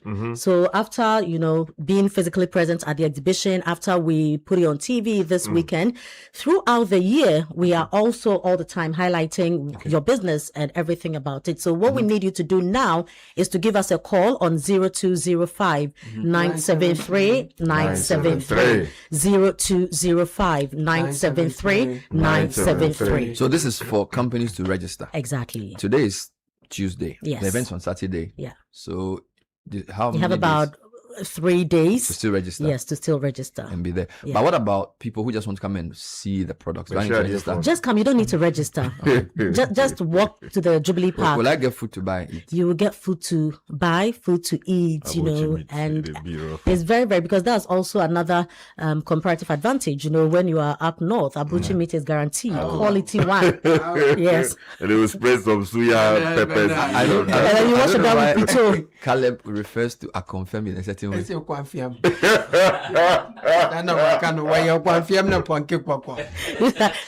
Tamale based confirm. It's okay. Do you learn these things or you are born with it? You are born with it. So Frema Adunyame is the head of events and partnerships, reiterating our excitement about the Northern Business Fair happening at the Jubilee Park in Tamale, 9 a.m. to 6 p.m. on Saturday and Sunday this weekend. Make a date to be with us. Okay, what do we have here? Edwin Coffee Boga. And what's the segment? It's time for tech and social media trends. It's brought to us by Telecel.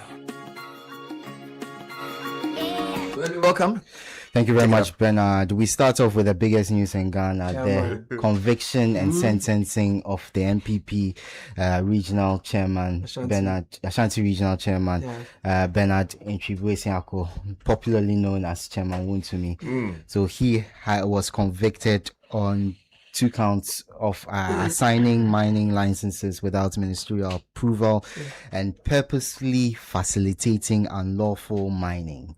So 20 years each. Those are supposed to run concurrently. He's also been fined 10,000 penalty units for each count as well. Akunta Mining has also been fined 15,000 penalty units for each count. So yes, it brings maybe not to an end, because the party that he is part of, the MPP, has suggested that he will appeal the judgments of the Accra High Court to ensure that it's overturned. They've come out to say that he is a political prisoner. They do not agree with the rulings, the judgment of the courts, because they feel that procedurally there were a lot of things that went amiss. They have also suggested that a number of petitions submitted against persons affiliated with the governing party have not been taken seriously, and they are demanding some updates to those cases as well. So that is the biggest story in Ghana at the moment. So it's trending alongside a few other topics, interesting topics like Ken Ofori-Atta, former finance minister. People saying that once this conviction has been secured, the next major one should be the former finance minister, who is accused of a lot financial misappropriation of several kinds, who is out of the jurisdiction. Obviously we've been following the conversation about how the government has been seeking his extradition to Ghana as well. Also trending is Nana Agrada, the traditional priest turned evangelist, who was jailed for 15 years initially, and then was reduced on appeal to a much slower sentence, and then she was released from jail. People are suggesting that if Chairman Wontumi appeals his case, his conviction, he might be granted such a similar pardon by the court. So those are the trending topics in relation to Chairman Wontumi and Akunta Mining and illegal mining and Galamsey. So we move away from that to the Education Minister, Haruna Idrisu, who took his turn before the accountability series yesterday. He spoke on a number of things, including the preparation of a new curriculum for schools, which is going to include AI, coding, and TVET. He spoke about free SHS and how the government was reviewing the policy to ensure that it fits what it was intended for. He also spoke about the school placement system, which he admitted that there were challenges with it, and he said that he might need an additional year to be able to fully solve those issues. So their kids are supposed to choose their schools this coming week. The benefits of the results now. Yes, so I think the results has to come by end of the month. Yes, so that was also trending. But let's go back to the courts, because a number of political activists or political people have been appearing before court for various offenses. There was Prince Abuaji, who is an NDC branch organizer in Aguna West. He was in court for allegedly publishing false information about former Vice President Dr. Mahmudu Bawumia.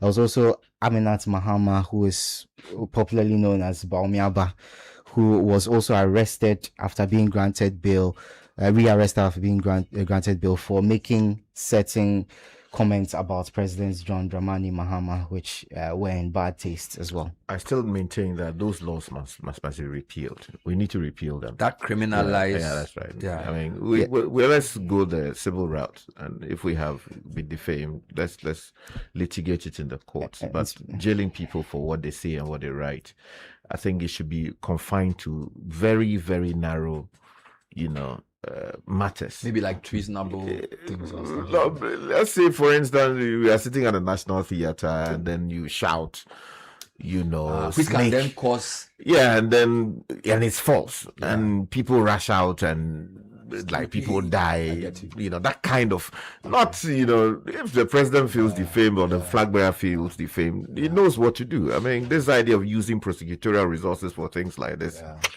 it's some way. Well, speaking of the legal system, there was an interesting discussion on last night's Point of View with Bernard Avle. We had the Majority Chief Whip, Roxanne Nelson, and the Menchia South MP, Nana J. Bafwewa. Yes, who gave us a lesson, a masterclass on legal education. At the end, a very interesting way to end the show. We gave them Milo and we didn't finish drinking the Milo. And they brought books. Yeah. But why do people go to program with books? Plenty of books. Yeah, they want authorities to back their submissions. Then somebody open and you mark the page. They read it. Hello. You can find the full conversation on our YouTube page and various parts of it on our social media platforms. But let's finish off our trending issues with the World Cup. And we are not finishing the discussions because I saw Iñaki Williams trending and I was wondering why. And people are saying he must be regretting his decision to pick Ghana since his brother.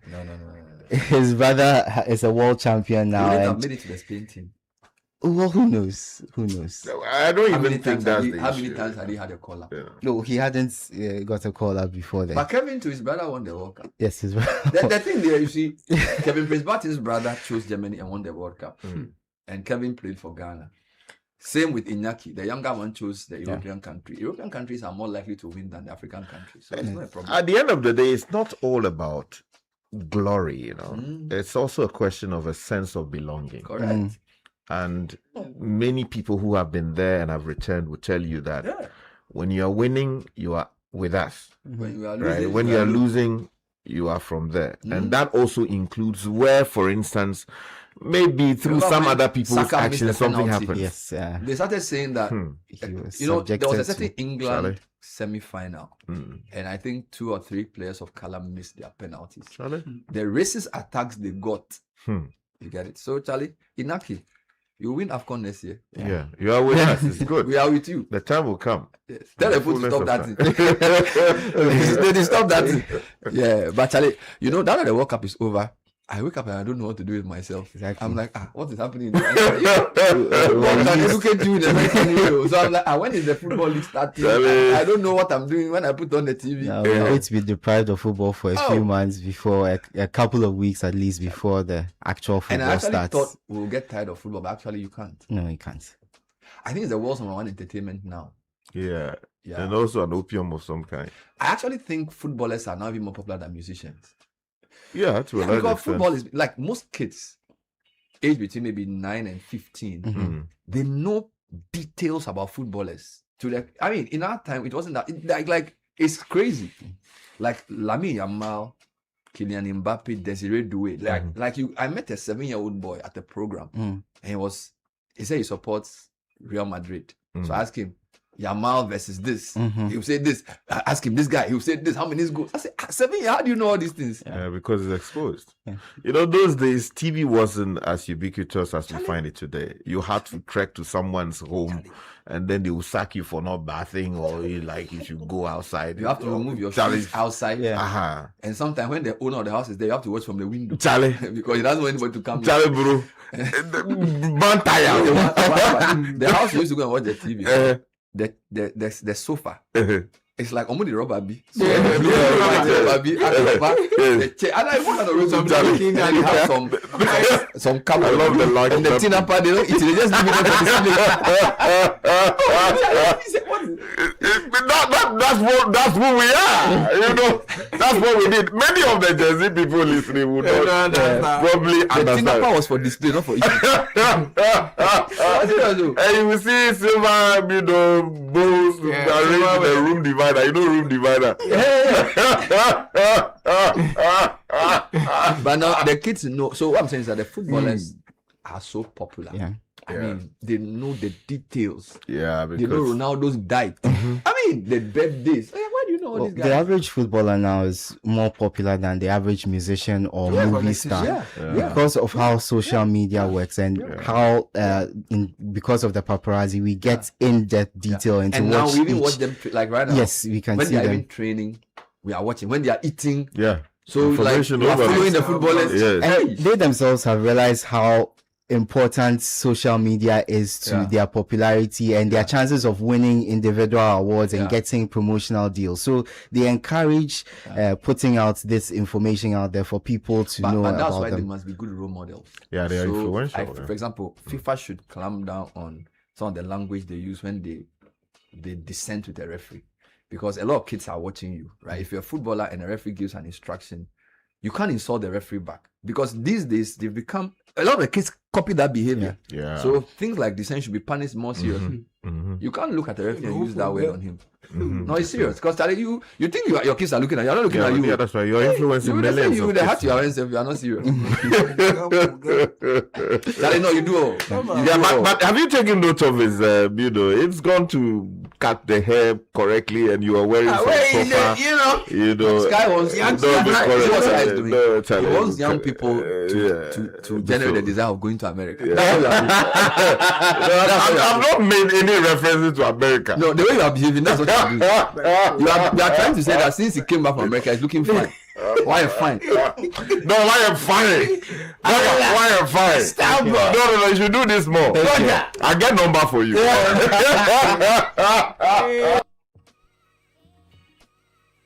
To connect, and it's all to put smiles on the faces of those you love. Daddy, thanks for the tea cash, okay? I love you. That's my daughter Angela. Caring for my parents, that's my duty. I also get to pay my utility bills easily with Telecel Cash, and to the suppliers at my shop. Hello, sir. Telecel Cash payment received right on time. Thank you. I get to make them smile because I can pay to my suppliers' merchant numbers, even on other networks directly. My dear ones, we keep the connection stronger when our family, friends, and business relations are happy. On Cash, enjoy convenience and make those who matter smile when you send them money with Telecel Cash. Telecel, connecting energies. Tell us how you need that. Enterprise life, what shall I say and then if you be blame, why you be that? May you know, and I am cool, bravo. Obisi in the air, bravo. Obisi, she and Conyo. Obisi, the Netila. Also, young pop up the Ameshiano, or Remedy the Sicafiano. Now will be our enterprise life, one should share my woe. It's to tell us all you want, tell us all you need. Insurance to your doorstep, your preference, your advantage. Tell us how you want it. Enterprise Life. 25 years strong, rooted in love, driven by you. Defining the future together. Enterprise, your advantage. You can't tell what your baby will become or what his interest will be. You can provide your growing babies with yummy goodness. Yumvita is a delicious cereal for your baby. Oh yeah, older ones love it too. Yumvita is filled with yummy goodness for growing babies and is available in other yummy variants. Yumvita, a delicious way to grow. This advert is FDA approved. A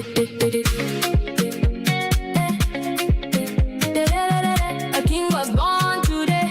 Is that how you go celebrate? You say you love the man, but show working, my sister. Open your cow bank up and credit his account. Life simplified every single day. Yeah. Open your cow bank up and credit his account. Cow bank, make come easy, Charlie. Life simplified all the way. If you love your man, Show work, not only talking plenty on his birthday. A king was born today. What can he do with that? Give him fuel, give him vibes, give him cowbank cash, just like that. With your cowbank app, you send money by airtime, pay bills in seconds. Wherever you go, cowbank make your life simplified. Cowbank, forward together. Eno, you know what our father left us when he died? Debts? He left us land, Eno. But Nanayo said the land is his. The court said, come back in 2031. Hey, that's not an inheritance. That's a curse, brother. Real Ejapade doesn't come with disputes. At Deftraco Woodlands, a 592-acre master planned gated city in Dawenya, your inheritance is waiting. Don't leave your children a court case. Leave them Deftraco Woodlands, the Ejapade they'll be proud of. Visit woodlands.devtracogroup.com. Call or WhatsApp us today on 0208-732-302. Kofi, I think we need to call them. Deftraco Woodlands, where your roots run deep.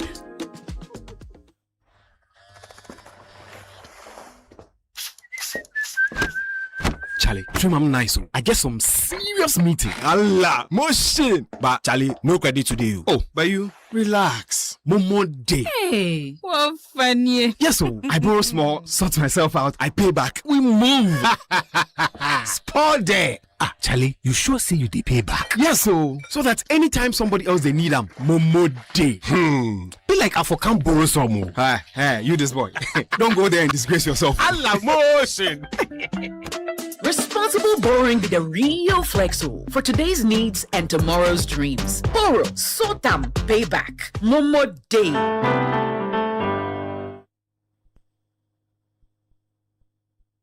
This is the City Breakfast Show, the city's biggest conversation. Unleashing the power of relevant radio. This is City 97.3. That's right. Reality check, you know what I mean? Street lights, huh? Dookie. Scorpion. Yeah. When I was young, I used to dream of being rich. Having a lot of houses and cars, couldn't know which one was which. And finding me a chick and getting hitched. Living the fairy tale life, perfect without a glitch. You think that this would bring me happiness? If at the end of every rainbow there was a treasure chest, sometimes having more is really less. Take a look inside yourself, you realize you're really blessed. No matter how you're sad and blue, there's always someone who has it worse than you. Sometimes you gotta pay your dues, so don't worry, just push on through. Keeping it real. Gotta big up all my peoples who be working on the future, though they know they gotta struggle. Keeping it real. To all my homies working on the 9 to 5 and doing right to keep themselves up out of trouble. Keeping it real. Although sometimes I know it seems impossible, there ain't no need in drowning in your sorrow. Keeping it real. If things are as bad as they can be, you could be sure to be a better tomorrow. I never got to have myself the house, the mansion, and the bed. And so a couple of quick birthdays. Today we thank God for the oil upon your life and the burden you have carried for the kingdom. May the Lord who anointed you now enlarge your territory, preserve your health, and cause your legacy to speak for generations. You're also a good wife and a mom to us from Kwabena, Sian Otu, Frank, and the kids to Reverend Mrs. Dina Sian Otu. Happy birthday to you, coming in from your husband and the family. And then a couple more. I think I did this, but let me just go back to it. This is to Dr. Mavis Oreku Asari. She was here yesterday. Happy birthday to her. And then, of course, I think you did this one to Cecil Obuama. And then today,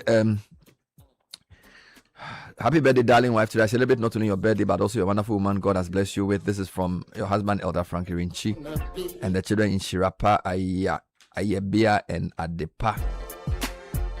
And then there's also Mrs. Lady Lauren Ampabenin. You did that too? Okay, so that's happy birthday to you, Mrs. Lady Lauren Ampabenin and Bernice Green of First Atlantic Bank. May God bless you with all your heart desires and grant you wisdom and grace for the coming years from the entire First Atlantic Bank head office team. Have a lot of houses. And to Paul Owusu Donko, PhD, President of the Pharmaceutical Society of Ghana, Senior Lecturer, Head of Department of Pharmacognosy and Herbal Medicine at the University of Ghana School of Pharmacy. Today we celebrate a visionary leader whose commitment to advancing pharmacy practice continues to inspire the profession. You call for a future where pharmacists lead with science, innovation, and impact in transforming healthcare in Ghana. On this special day, we wish you God's abundant blessings, good health, wisdom, and many more years of impactful leadership. That's from my sister and the entire pharmacy society to their president. Paul Owusu Donko. Yes. I would want to wish Mr. Davis Na Cowboy, President of the Federation of the Association of Ghanaian Exporters, a happy birthday. Yes. We wish him He's a a big new man. year that's Yeah. full of lots of prosperity and wealth. And we celebrate him together with his family. Davis is a big man. Davis is, Charlie, he's a big Oh, man. he's a No, he's a big man. main man. No. Big. Charlie, coconut and things. Allah. Mangoes. Yeah. No, Charlie, Davis not Kobo. No. You know him, eh? Yeah. He be main man. He be major guy, Charlie. He came to our agri-business thing. No, he be He's a solid guy, Charlie. So he's a man. He's a man of the system. Caleb, let's hear from you quickly before we go into Want to Meet. Yes, so 7-Eleven Baseline Boats and Nuts has premium boats, nuts, washers, anchor boats, stud boats, U-boats, and more. And they are manufactured right here in Ghana. If you're into construction, mining, manufacturing, or oil and gas, you know what I'm talking about. They deliver faster and they have shorter lead time, dependable supply of high-quality boats and nuts, proudly made here. They also provide advanced coating and surface treatment solutions like PTFE, epoxy coatings, and everything else you can think of. Call 0557 126 501. 7-Eleven Baseline Boats and Nuts, made in Ghana, made faster, made stronger. So Yamvita infant cereal with milk is making feeding time easy and rich with 16 essential vitamins and minerals. You only need to add previously boiled water.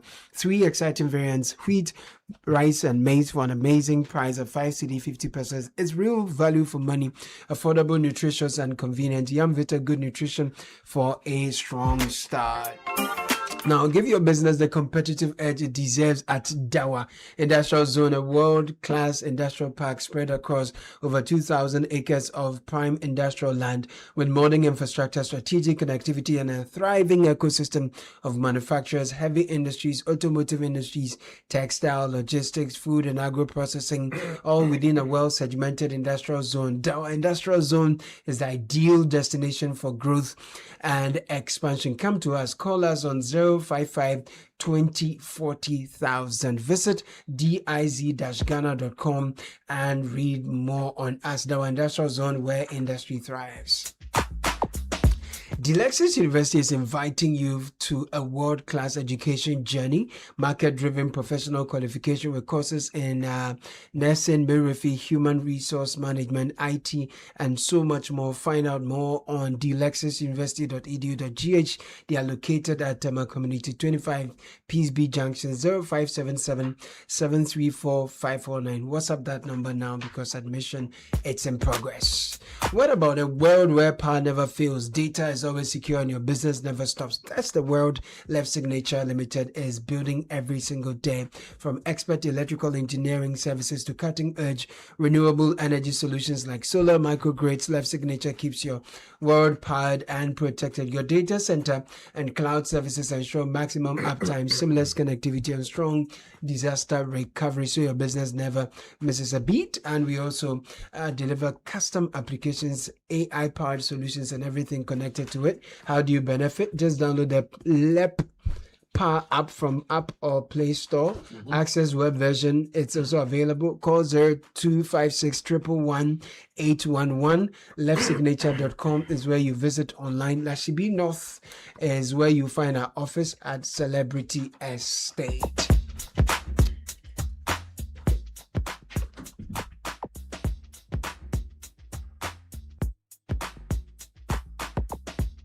All right, so the big story is that Bernardine Chibuesiako has been sentenced to 20 years in prison. He was convicted of mining-related offenses, and there's a 59 huge chargement. I'm sure the lawyers on the team have gone through it. Engineer Kenneth Ashigbe has been speaking on this. Now, I need to say that from somewhere around 2023, the Galamsey coalition had been asking for action to be taken against Akonta Mining for various things they claimed the company had done. But for this particular conviction, it was for things done allegedly between 2024 and 2025, although there had been complaints about the conduct of the company a number of years back. We spoke to him yesterday on Eyewitness News on his reaction to the conviction and the sentencing, and here are excerpts of what he said to us. You know, this issue around Cameroon to me was an issue that for the media coalition we took seriously. We had a petition, and myself, Martin, and two of other colleagues as well had a separate petition again. I asked His Excellency, the former president then, in Kufuria, you know, what was he doing about Cameroon to me? He said to me at that meeting that Cameroon to me was not involved in Galamsey as we speak. And my question was not about when, as we spoke, it was about what he had done earlier, that as Honorable Minister Fuseni had said, his Minister for Lands and Natural Resources had said that Cameroon to me was involved in an illegality. The Minerals Commission chairperson, then Martin Isi, had confirmed it. And so for some of us, we have been petitioning and petitioning and petitioning. Even under this government, we had written petitions, you know, to the IGP and all of that. I think at some point the AG had then said that he was not responsible for primary investigations, and so we needed to go to the IGP, and IGP referred us to the Director CID, you know, and finally, again, as Honorable Minister Fuseni says, you know, the wheel of justice, though grinding slowly, has gone fine. Finally, I have said that in my estimation, especially when we get campings, bear in mind, in 2024 October, the current president then, who was then the flag bearer for the NDC, had said that if we're going to deal with Galamsey, then we needed to deal with the campings. And so now this has happened.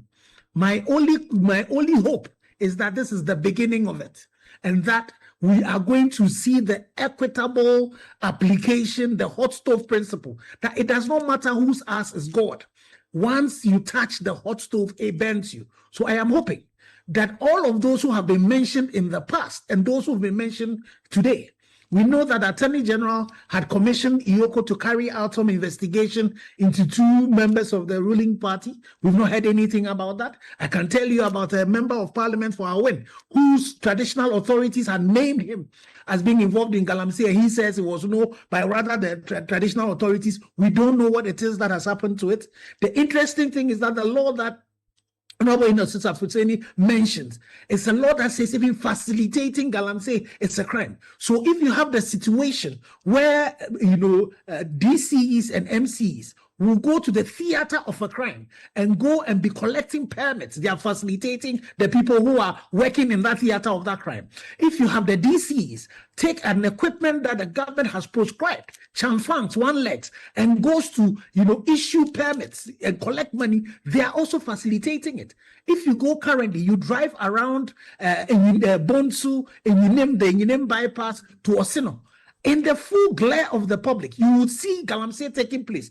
You will see vehicles that are parked there. And the question I ask myself, the MCs, the DCs, the police commanders in this community, are they waiting for His Excellency the President to come, or the Minister for Lands and Natural Resources to come? So I agree completely with Honorable Yusuf Husseini and then Honorable Katie Hammond that we should ensure that there's equity and equality so far as this issue of Galamsey is concerned. Because you see, when the floods, you know, the interesting thing is that Akonta Mining's activities was towards the Tano River.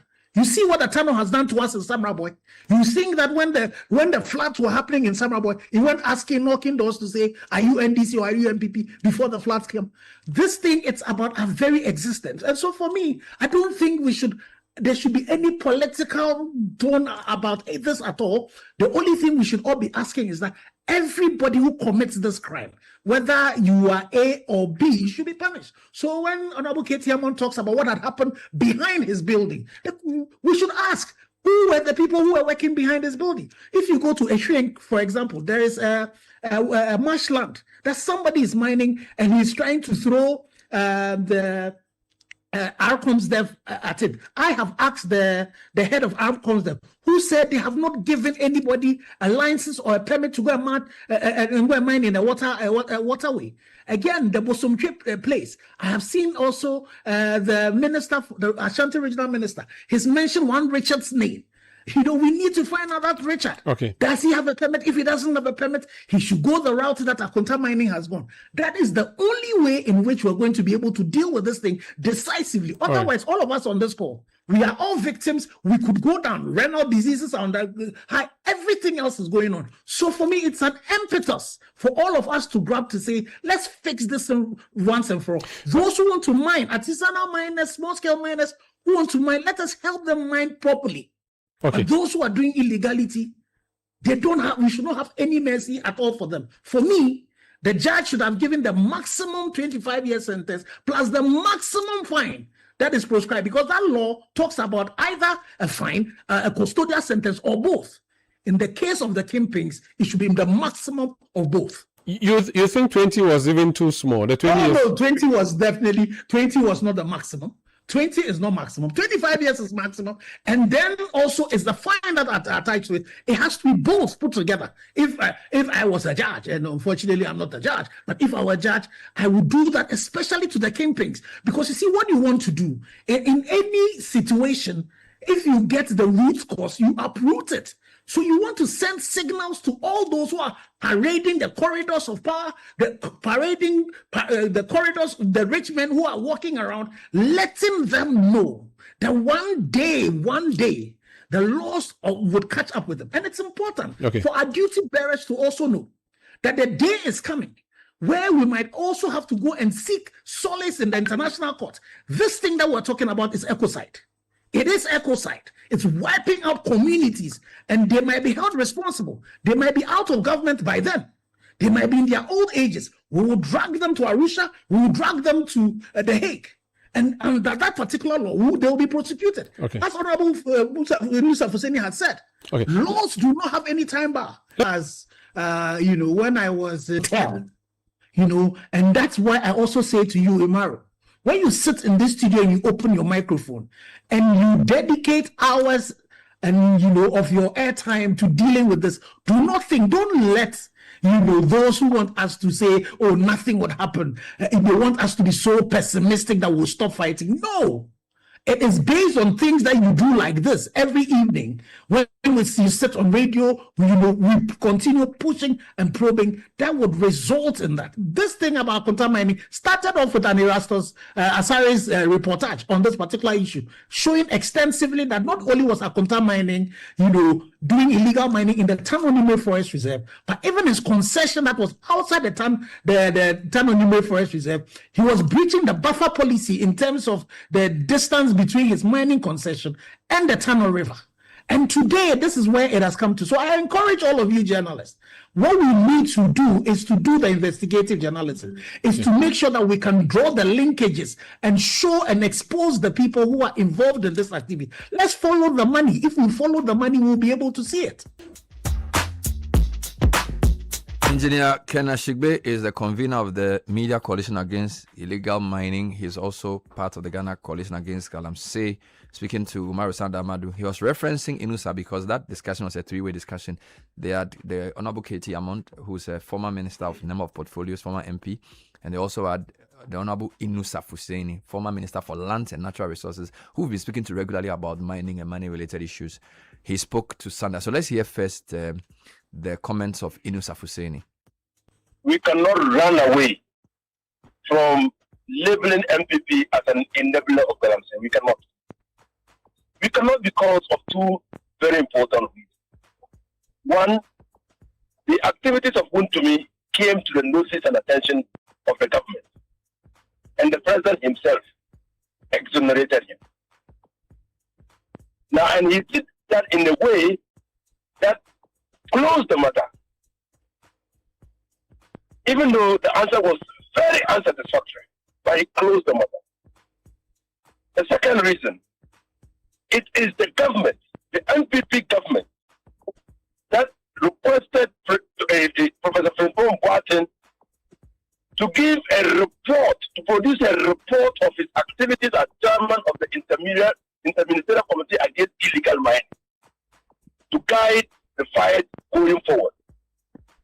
And when Frimpong Boateng produced the report, they put the report under a stack of books or documents until Frimpong Boateng himself leaked the report. So you cannot. Then you have the case of the equipment of the women organizer of the party burnt, destroyed. You have the case of IEC, who said party Jessica. So you can't run away from that. You can't run away from that. And everybody thought that Nana Akufo-Addo and the MPP government will fight Galamsey because the president said he was putting his presidency on the line. And when Frimpong Boateng's report became public, I said that if Nana Akufo-Addo and his government failed to work on the report, an incoming NDC government will work on the report. I simply meant time doesn't run against the commission of a crime. You need to see what Galamsey is doing to this country. People are becoming, farmers who are not engaged in Galamsey are becoming poorer. Hitherto, they used to go to farm, fetch water from the Prim or the Pra to drink and to cook. Now they can't do that. Fishermen are becoming poorer because our river bodies can no longer support life. So fishermen have been thrown out of business because of illegal mining activity. Our cocoa beans have been threatened before by the European Union because of sanitary and phytosanitary conditions. I have no sympathy for Wontumi. What did he do? He displayed the gold that he won from small-scale mining of his illegal activities on TV. And nothing happened. Not absolutely in this country. Absolutely nothing happened. I say we should say that the MPP government was not an enabler of this Galamsey. I depart from that view. What's wrong with showing gold on TV? How is that an enabling of Galamsey? So first of all, when you show gold on TV and there is information and that you are doing illegal mining, what are the security agencies doing? Even if you got the gold from legal mining, what is the GRA doing? What is the GRA doing? Strictly understanding the charge, it is not as if he himself engaged in illegal mining, but he had a concession which he gave to someone without a permit from the minister. Strictly speaking, can we say Wontumi was engaging in Galamsey? Yes. What is Galamsey? Illegal mining. Doing illegal mining, doing an activity without authorization. Not Galamsey. The license will tell you how to mine. Even if you get a license and you are mining contrary to the terms and conditions under which the license has been given, you are doing an illegality. So obtaining a license does not automatically translate into doing legal permissible mining. That's what you should understand. And that's what your listeners must understand. You must mine in accordance with the terms and conditions of the license. So to get a license and give the portions of your concession to people who are otherwise not authorized to mine, you are doing an illegality. You say that you agree with the sentence. You have no sympathy. Would you say that the sentencing should have been more or less? Because the minimum is 15, the maximum is 25. No, I'm not saying that I agree with the sentencing to be more or less. I'm saying that you say you have no sympathy for him being convicted. I'm just asking if there's a view from Ashigbe that it should have been 25. The maximum should have been given to him to serve as proper deterrence. No, and I'm asking what your view is. It's a court of law, and as a student of law, the court takes all the evidence, weighs all the mitigating factors, and then decide that on the balance of hardship and punishment, this is what should be imposed. Very well. So that is a decision of the court. So I can't challenge that. And I think that the court executed or discharged its responsibility well. What I'm just saying is that anybody who has contributed to the dissipation or the destruction of our environment must pay for it. And then can globally, environmental crimes have taken on the character of crimes against humanity. And ecocide is a crime against humanity. So that was Inus Afuseni, former MP for Tamale Central and former Minister for Lands and Natural Resources, speaking to Marisan Damadu. Let's hear Mr. Katie Hammond. There was a debate between three of them, or a discussion. Here, let's hear his view. Katie Hammond is a former MP for Adansia Sokwa and a former minister of a number of portfolios, including energy and interior. Yes, Mario. No, we haven't been always very good friends when it came to political relationships. But as a on personal level, we have been friends. Politically, we have had major differences. But I think that is not what we come to discuss this evening. Yes, that's what I just wanted to be sure. So that I just said those grounds. Now, when you heard that he had been sentenced to 20 years, what did you think? There are various fronts to the argument. I do recall that the act or the law which has led to this incarceration was enacted at a time when I was a member of parliament. So I do know that on offense, on a conviction on the basis that he was charged, the minimum level sentence would be 15 years, and I think the maximum is about 25 years. So he could have gone in for the minimum of 15 or the maximum. So I think the judge struck the average. Besides her discretion, well, it's not really average. It starts at discretion and decided that she would sentence him to 20-year imprisonment. But those are the legal aspects of it. As I've said, on the 15th of June, 1215, the 1215, many hundreds of centuries ago, the Magna Carta made it very clear that, I think this was chapter 40, to no man shall we deny justice, and to no man shall we sell justice. I guess that's what we got to be looking at. I have always made it pretty clear that my argument has never been with anyone, whether my party or any other person for that matter, who may have contravened any statutory provision and for which matter the person has been dealt with by the law. But I think my major issue is really the question of equality and discrimination. I had my general secretary pretty clear, crystal clear.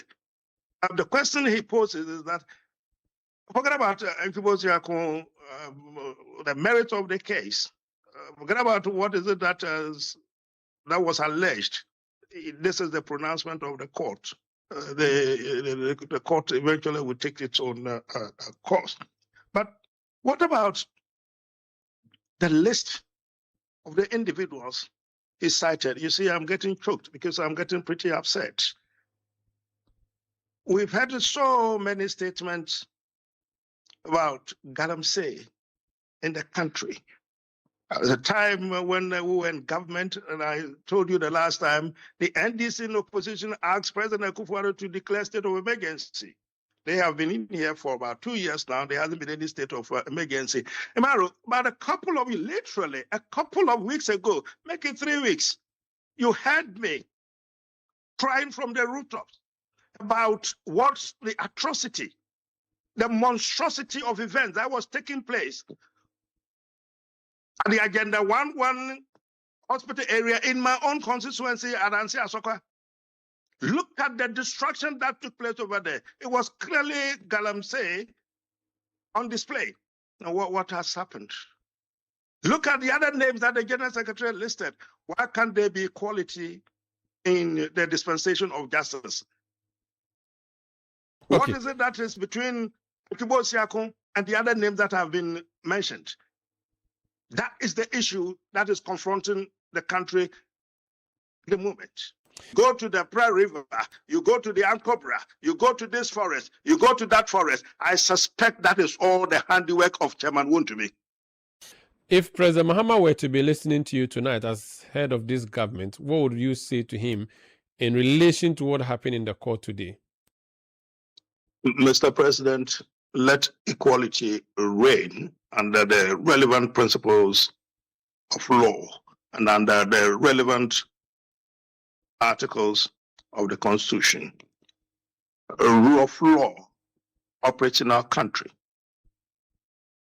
Let there be equality. Accordingly, ensure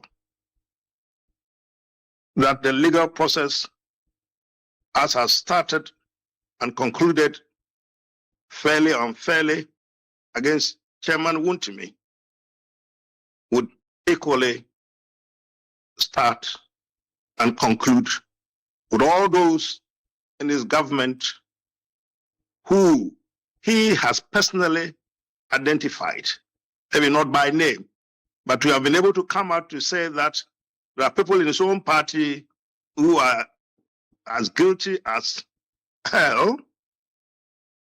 You should be able to identify them.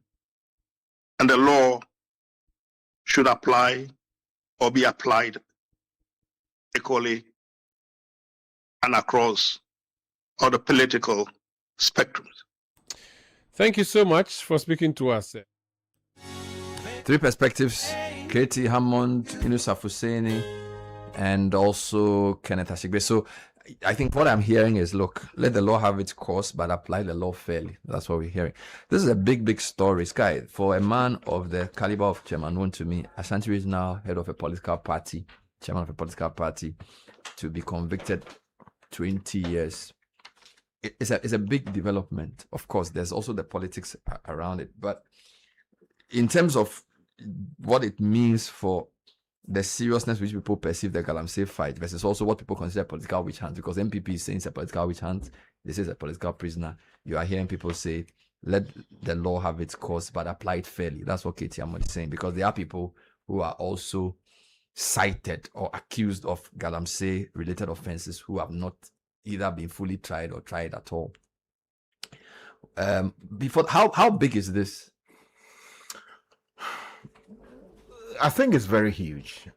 It's a development that means a lot for the fight against illegal mining, depending on how you look at it. But which is also a flag to be raised by people who believe that maybe, as some have suggested, there may not have been equal application of the law. I think we all agree that the state has got to be firm in dealing with the matter of illegal mining in a manner that sends a serious message to the Ghanaian people, the international community, communities affected by illegal mining, either remotely or immediately, that the government of Ghana takes this matter seriously and would take all necessary measures within the bounds of the law to confront and deal with it and defeat it. And if you look at it at face value, it is consistent with what the president promised when he was in opposition, that he is not so much interested in the small boys in the business. Not in his exact words, but not in the little boys in the caves in the land doing the destruction. But he wants to deal with the kingpins of illegal mining. And therefore, he would do everything possible within the remit of the law to deal with the menace. The question is whether yesterday's decision is to be understood to mean that Wontumi is a Galamsey kingpin. That's an entirely different matter that people would disagree on. So now that politics has come in, does it not sort of make it the waters? Because look, the whole MPP is up in arms, right? The General Secretary led a press conference yesterday, and they are, of course, on the legal side, they are saying it's a travesty. And I think we can deal with the legal issues, but I'm dealing generally with the optics of the jailing of a high-profile person for Galamsey related offenses, and the posture of the opposition, because obviously he's a member of the opposition. So in a sense, it doesn't really do much for the fight, does it? Unless you see more people of high caliber also go in, then you can say, do you know what I'm saying? It's almost like, well, he's a big person, all right? So you can say, yes, this is victory for the fight, but to the extent that it's being interpreted as a political witch hunt, and I'm not saying that necessarily what it is.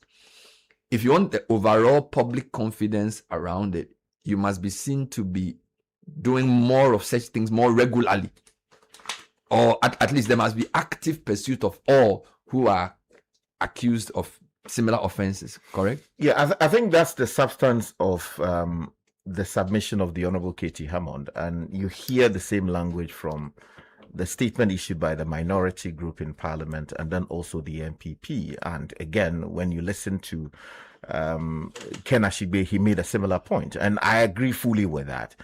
Because if you look at the language of our laws and the Constitution, there is talk of need to refrain from discrimination, which is to say that if you want equal application of the law, which is again the language used by our laws and the Constitution, what it means is that if Bernard does something wrong and Caleb does the same thing equally wrong, you pursue Bernard and Caleb at the same pace, with the same rigor, the same vigor. You understand? Mm-hmm. It shouldn't be left to people to distill what level of enthusiasm drives the prosecution of, party A person or party B person. Where people can make discerning, if you like, distillation as to conclude that, because this person is from the governing party, you are treating him with kid gloves. And because the other person is from the opposition, you are punching him hard. Then people will say that this is not equal application of the law. The reason is that if you look at some of the facts that came to public attention, which the police sometimes acted on, some would seem to predate the arrest, hauling before court, actual prosecution, and subsequent, jailing of Wontumi. Now, the question you ask yourself is, if these people were dealt with by the police long before or earlier than Wontumi's arrest, what became of those cases? Was it because they are NDC people? That's how come they were not dealt with dispatch. So I think there's some force in the submissions that some people have made, that it would seem that when people were NDC or are deemed NDC, they are not given the same, or the prosecution doesn't develop the same appetite to deal with them. But I also tried to say, and I'll come to it shortly, that it's like the political, he used an expression, the political insurance is over. So it looks like in Ghana, you are more likely to face the full rigor of the law when you are not in power. I'm not saying this right, but his characterization seems to suggest that when his government was in power, there was a certain reluctance to prosecute him, which is the kind of thing that will be said about what this government may also do to some of his own people, right? So it seems like there's a cycle.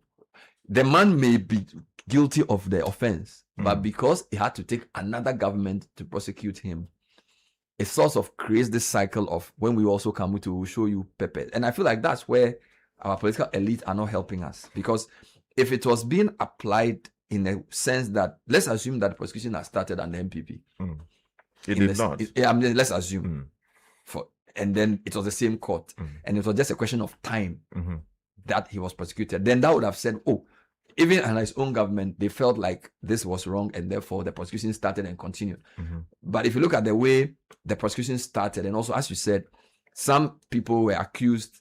And in some cases, the police got involved. So it seems to me, Kakra, that we have to, whilst this may be a good thing on the face of it, because I have not studied the full judgment and I'm not a lawyer to go into it, while this may be a good thing to say impunity will not continue, we also have to take it with some caveats around the politics around it and all the commentary and the the gymnastics of press conferences and other things. I mean, yeah. And I like your introduction to me. You sort of attempting to anticipate my stance on this. I think that, listening to the sound bites that were played and listening to the key questions that you asked, the question about what this signals, whether this signals an adequate fight against Galamsey. And so the answer in the negative is what the both of you alluded to in your remarks, that because this is just one person, one kingpin, it might be good, it may be good, but it may not necessarily be adequate in the holistic fight against Galamsey. I think that if you flip that response, and we say that the example being maybe 5 or 10 kingpins, obviously politically affiliated or associated, were also convicted, the answer to that question would be the same. Why am I saying that? Because of how this matter, and by extension, every matter that comes up in Ghana is doused in two colors of two dyes, MPP blue and green, MPP NDC. And it's unfortunate, and in my opinion, it's very pathetic that the political class continues to do this and the citizenry permit this. Okay, now touching on the subject, and so do you see that we cannot answer the question because of how it's been colored? It's already exactly poisoned. And therein lies another question: should it even matter, though? Because if you listen to Dr. Engineer Ashigbe, from where he comes from, and that should be the position of many Ghanaians. We shouldn't really care what coloring the person who has been convicted wears. We shouldn't really care, because when the destruction of our environment was happening, continues to happen, I'm not sure the impact on us had any coloration. I'm not sure it mattered whether it was done by an MPP or an NDC person. And so, for me, this is a good signal, but how we use it as citizens will be the test on us. Okay, so are we going to be satisfied? Because the civil society and a lot of citizens and journalists had been calling for the arrest, investigation, and prosecution, and hopefully conviction of a kingpin. Engineer said, follow the money. Because consistently we saw young boys and girls, all dusty, bending over in the Galamsey pits, being arrested. Okay. And I'll segue into my second point, being arrested. And those were sort of displayed as the evidence of the fight against Galamsey. Okay. So if you come from that, it makes this very significant. Correct. And the criticism with the previous arrest that we saw were that you were arresting and prosecuting people who were not decision makers, people who were not financiers of this rot called Galamsey. So that makes this significant. To the subject of the rule of law, the application of the law, you see, the wisdom, I won't call it the wisdom, but I don't want to say craftiness, perhaps. What were I trying to use? Then we can help. So the intelligence, maybe I'll leave it at intelligence. The intelligence of the political class should not be underestimated by citizens. Okay. It's beautiful when we hear a kingpin, a bigwig, somebody who is highly associated with a political party, arrested, and the conversation now delves into the rule of law, whether we are applying the law fairly and equally. Okay. Where was that conversation when we were merely arresting boys and girls, young men and women who were digging up on somebody's instruction, on somebody's payroll? Where was that conversation? Okay. We have an interesting way, or we're observing an interesting way that the political elite frame things in the semblance when it suits them. When it suits them, in the semblance of an equal application of the law, but within a certain context, which is in their interest. But inadvertently, and if you read between the lines, they are not asking for the equal application of the law, because if they were, then there shouldn't be a problem.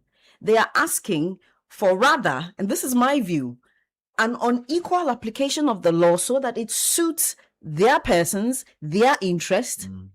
But would we have made that argument? So long as it's the small boys who are being arrested and they are no, we wouldn't have made such arguments for them. But once it's a big person within either side, yes, then they take it. It's to a the kind next of level. subterfuge. Okay, we are making it seem as though the law is being applied, and I'm not going into the merits of I it. know.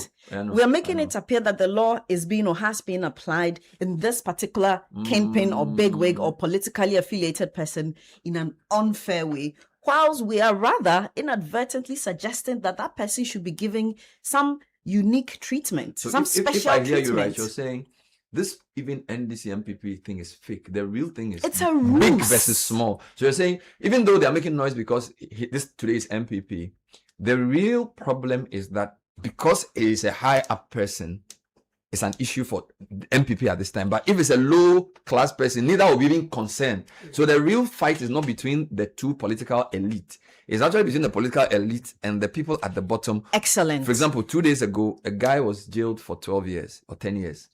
Initially, the report was for stealing a phone. Later, I realized it was robbery. So when I saw this, I said, how do you jail somebody 10 years for stealing a phone? Later on, I realized that the reportage was a bit simplistic. And this guy explained to me that robbery is a serious offense.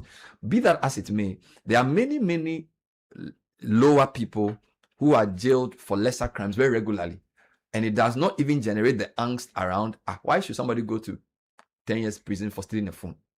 Assuming that was true. But because this guy is a huge guy in politics, both NDC and people have something to say. And people will say, why have you jailed the MP? NDC will say, yeah, we are showing that we are fighting corruption or whatever. So, in fact, you've made it's a very powerful point you're making, but I think he wants to make a small comeback. If I may conclude, because when he turns, continue. When he turns his head like that, I know he wants to say something. Oh no, Sky, please hold on. No, Sky, when he turns his head like that, so let me conclude. Oh no, when I was inviting me, no, but don't come. When he turns his head, I know. Reject the invitation. No, Bernard, I think that you have eloquently.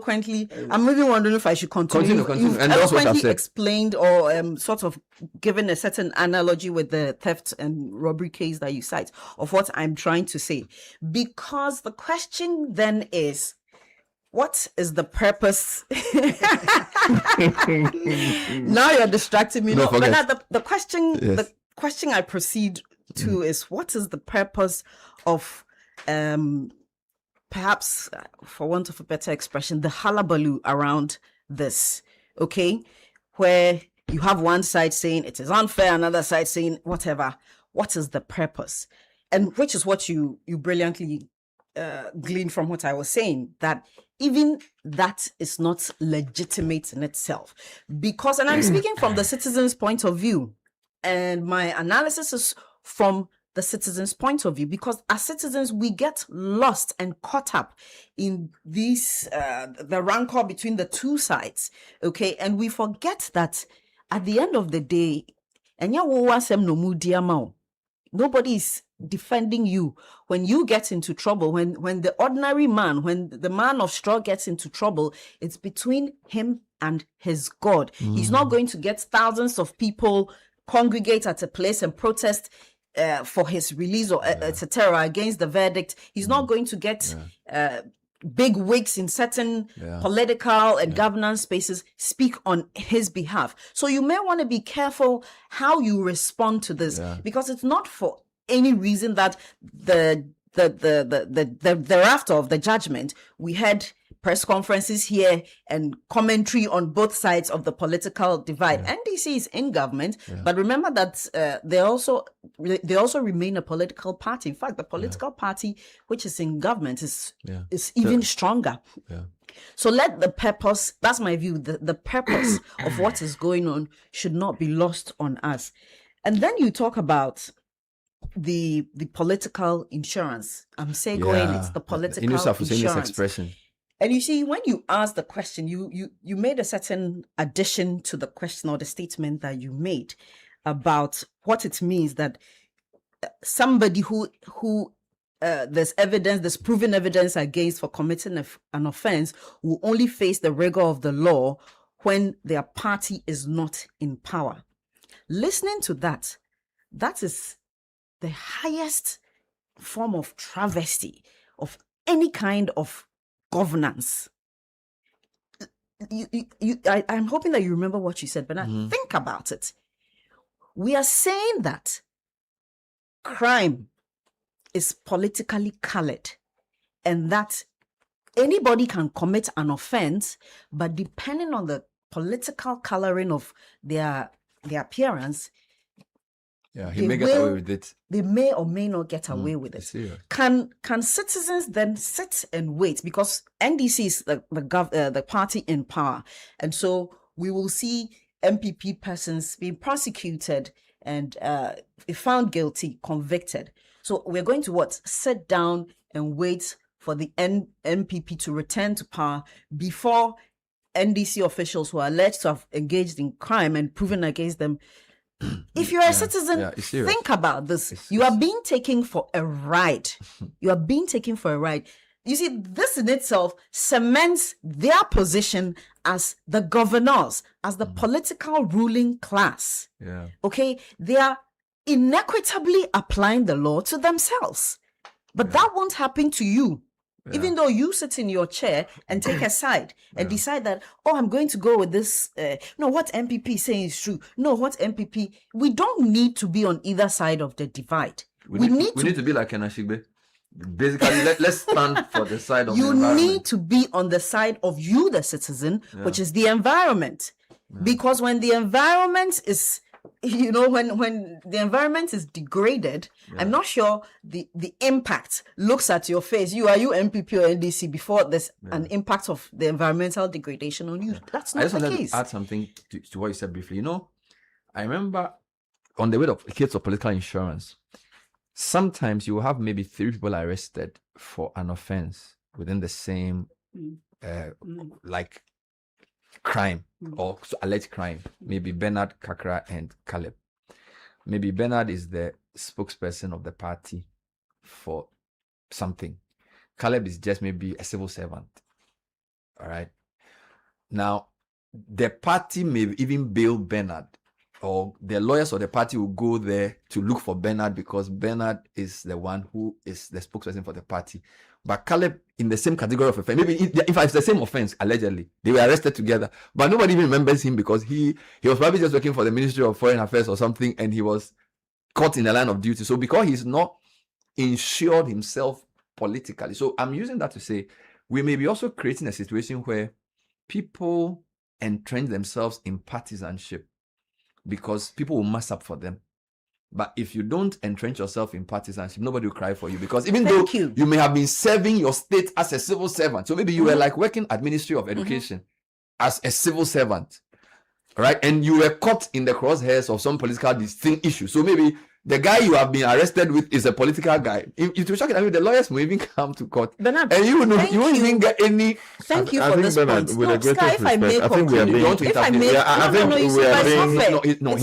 if I may conclude, because I was on. I've not finished my point. You came in for a brief. So if I may conclude, you see, and so you drive. You begin driving my point home.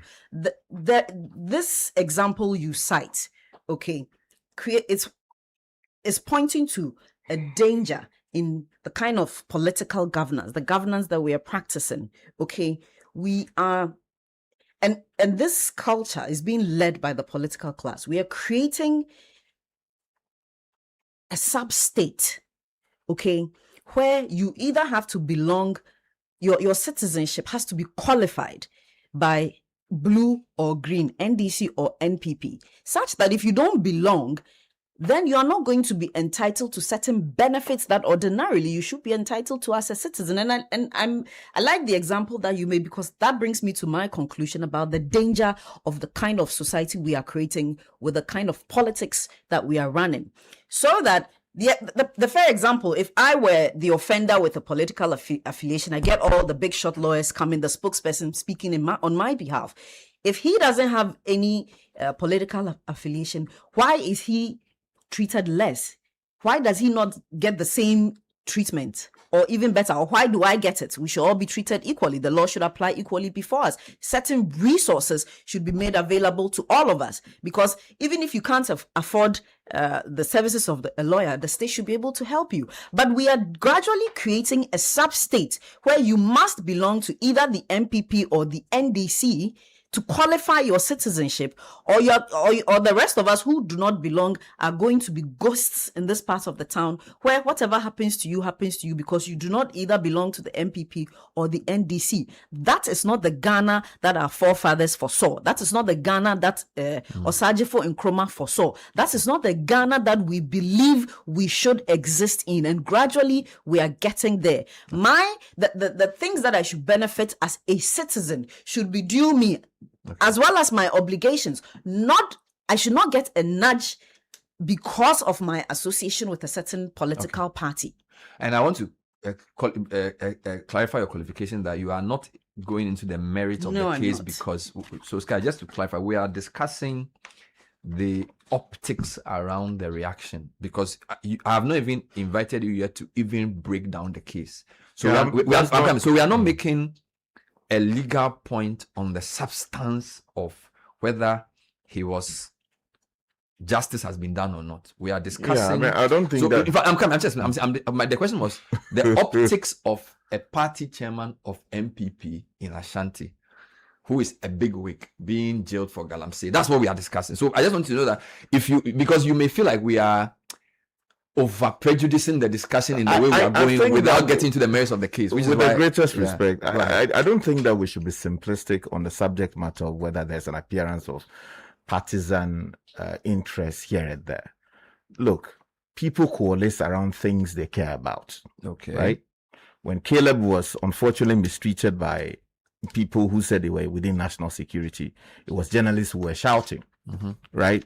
Ordinary citizens were not so much interested, although people would be interested.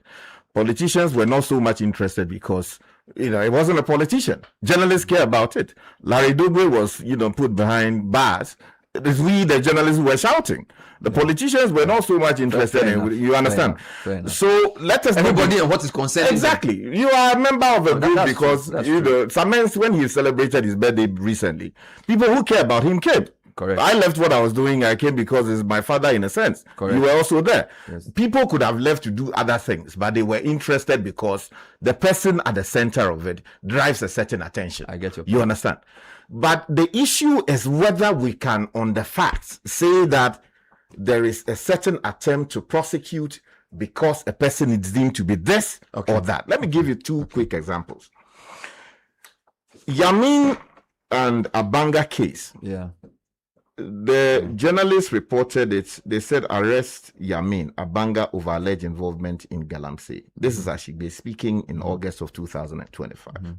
Subsequently, we heard from the Attorney General invitation to Iyoko and some other people to investigate. Yeah. As we speak, we've not heard anything about it. If you go to the BBC, the story that was reported about this guy's arrest, what's his name? Wuntumi's arrest, was in October of 2025. You understand the point I'm making? Yes, please. On the face of it, of course, there may be operational difficulties in investigations that would explain why, as we speak, the AG hasn't come out to say that, this was the reason why we have not been able to activate proper prosecution, or we have not found any evidence that the people were involved in Galamsey and blah, blah, blah, and therefore we are not interested in prosecution. You understand? The case of Wuntumi, yes, the matter was raised previously under the MPP administration. Yes. The president said, as of the time he was speaking, he did not have any information that the guy was engaging in illegal mining. Of course, contextual analysis will tell you the man said, as of the time he was speaking. You understand?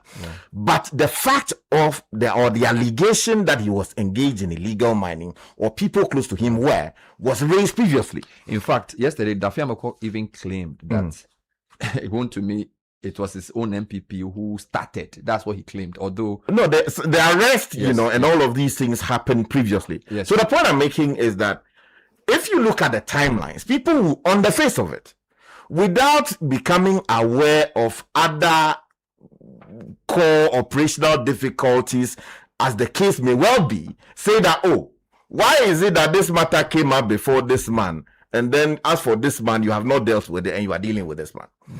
That is why I'm saying that let us not be simplistic and jump to the conclusion, oh, politicians are doing their thing and blah, blah, blah.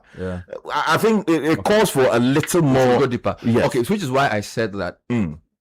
Maybe it's my fault in the way I put the question, but I understand what you're saying, and I agree that we have to go into the details. But the other thing is that we also have to discuss it from a general perspective of the fight against Galamsey. For example, Coalition Against Galamsey, Ken Asigbe and Co have been calling. In fact, every press conference they have, they push this Akonta issue.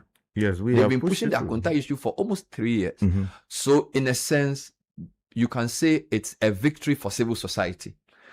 Although the political class have made it a political issue, if you look at the various civil society groups and their consistent, based on the Frimpong Boateng report and everything, clearly they felt like more ought to have been done. It just so happens that the prosecution properly so-called started when a new government came and was finished within the period of the same new government. So definitely it has that coloration. But anybody who has studied the issue from at least the past 3 years will know that this is something that has been on the radar. Yes, in almost every press conference they address, they mention Akonta mining. So you see, that would be a failure of the previous administration. Yeah. You understand? Yeah. If you were faced with a claim that a party chairman, they've been making that noise for a long time, his company is allegedly involved in acts that undermine the mining act of the country, regardless of whether he's a party chairman or not, it was legitimately expected that he should deal with it. And where there was evidence to prosecute, you were required under the laws of the country to prosecute. Because when you took the presidential oath, it was clearly stated in there that you are not going to be favoring party A over party B. You are there to enforce and to, what do you call it, implement, ensure that the laws of Ghana are applied fairly. Yeah. You understand? So if all the facts were there, the evidence was there, the law was in place, the prosecution, what do you call it, the witnesses were there, and it was a case sound for prosecution, you needed to prosecute. In fact, the AG didn't come to tell us that they had investigated and that for A, B, C, D reasons, they had decided to exercise prosecutorial discretion not to prosecute. Nobody told us that. You understand? What we got to know was that the matter did not progress beyond the presidential claim that as of the time that he was speaking, there was no illegal mining. So that is a burden that the MPP have to carry. The institutions of state at the time ought to have gone ahead to do what they should have done. Exactly. Irrespective of, because the president is not a court. No. So the president can answer a question. That does not mean that institutions of state, but we also know that in this our country, a lot of institutions, they are waiting for the signal from the leader. So sometimes the posture of the leader can influence how they do their work. We are not saying that's what they are supposed to do by law, but if, for example, here, let me give an example. If my boss has a certain posture towards lateness, okay, that he doesn't want people to come late. If somebody is late, I get empowered to do what I have to do about his lateness. But if himself, every time you want to punish somebody who's late, you say, but if lateness, what is this? This is a sin. Even though on paper, lateness is a crime or whatever, because his posture towards lateness is like, go and deal with more important things.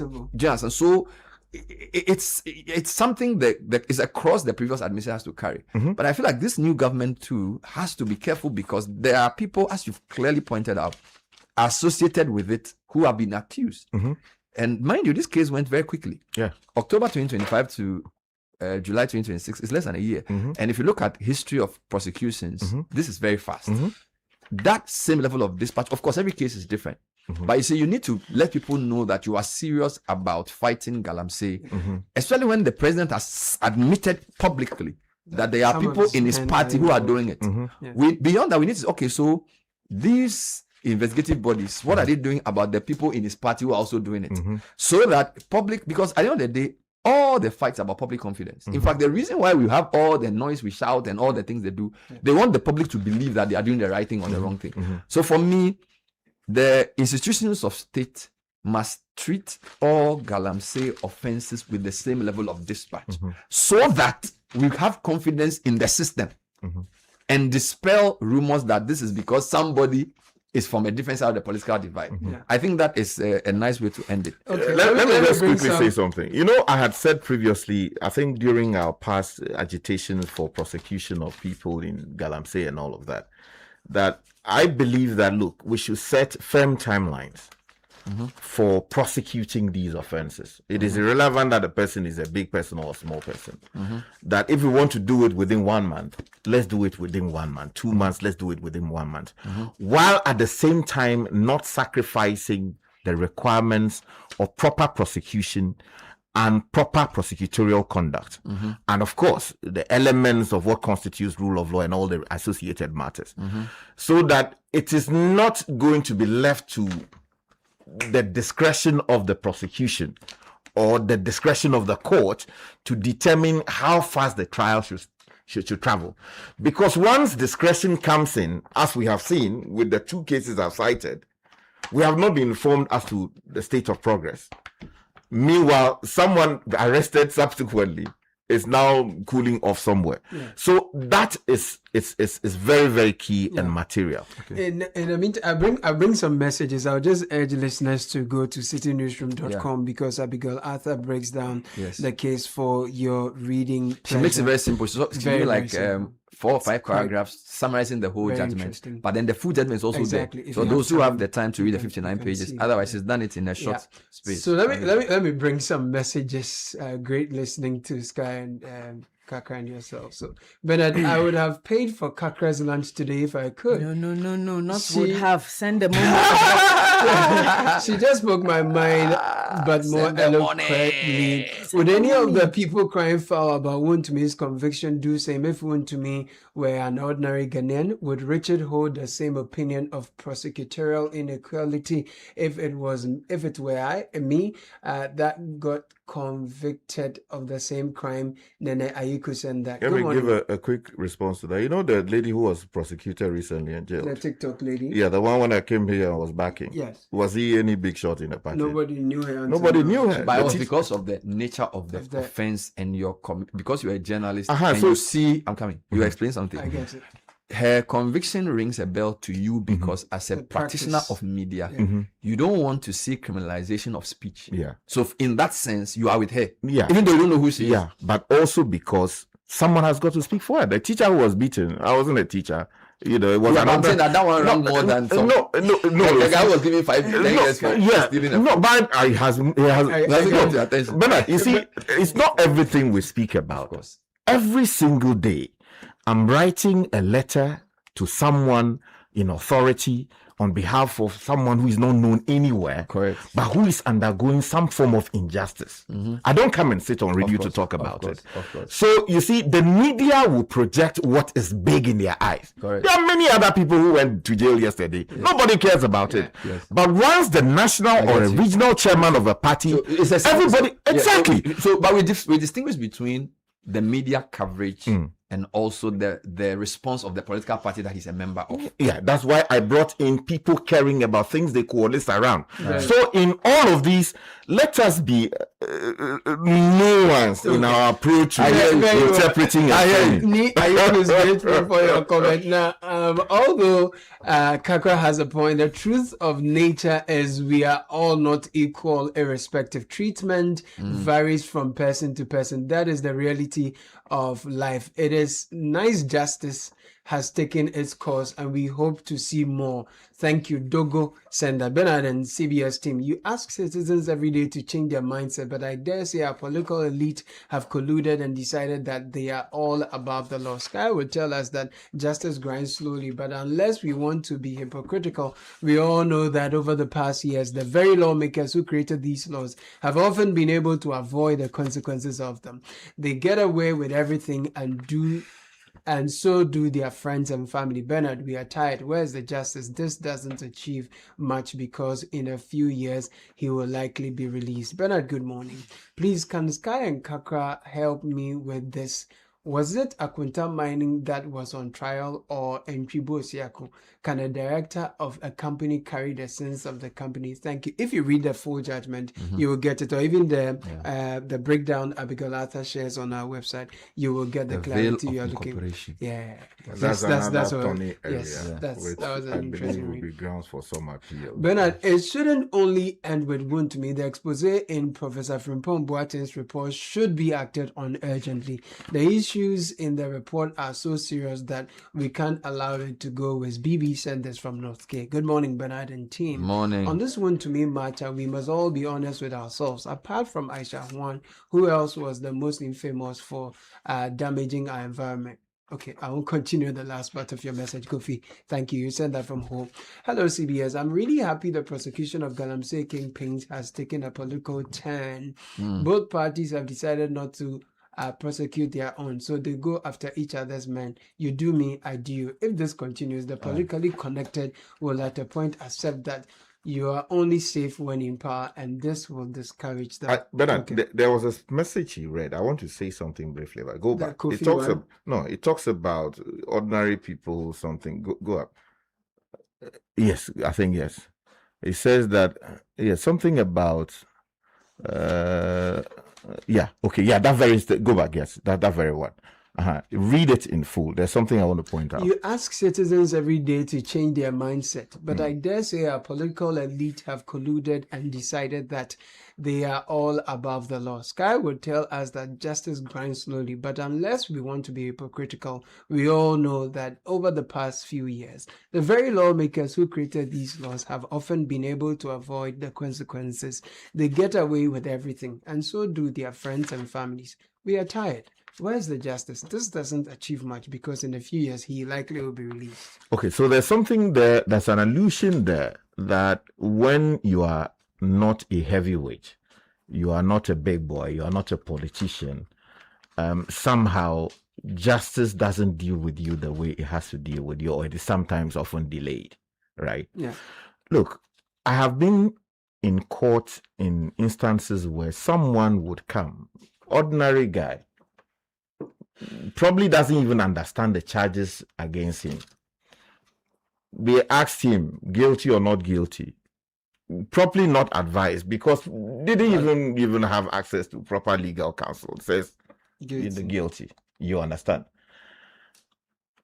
Because he does not have the means to afford properly so-called a lawyer who would point out loopholes in the matter, he will be convicted. You understand?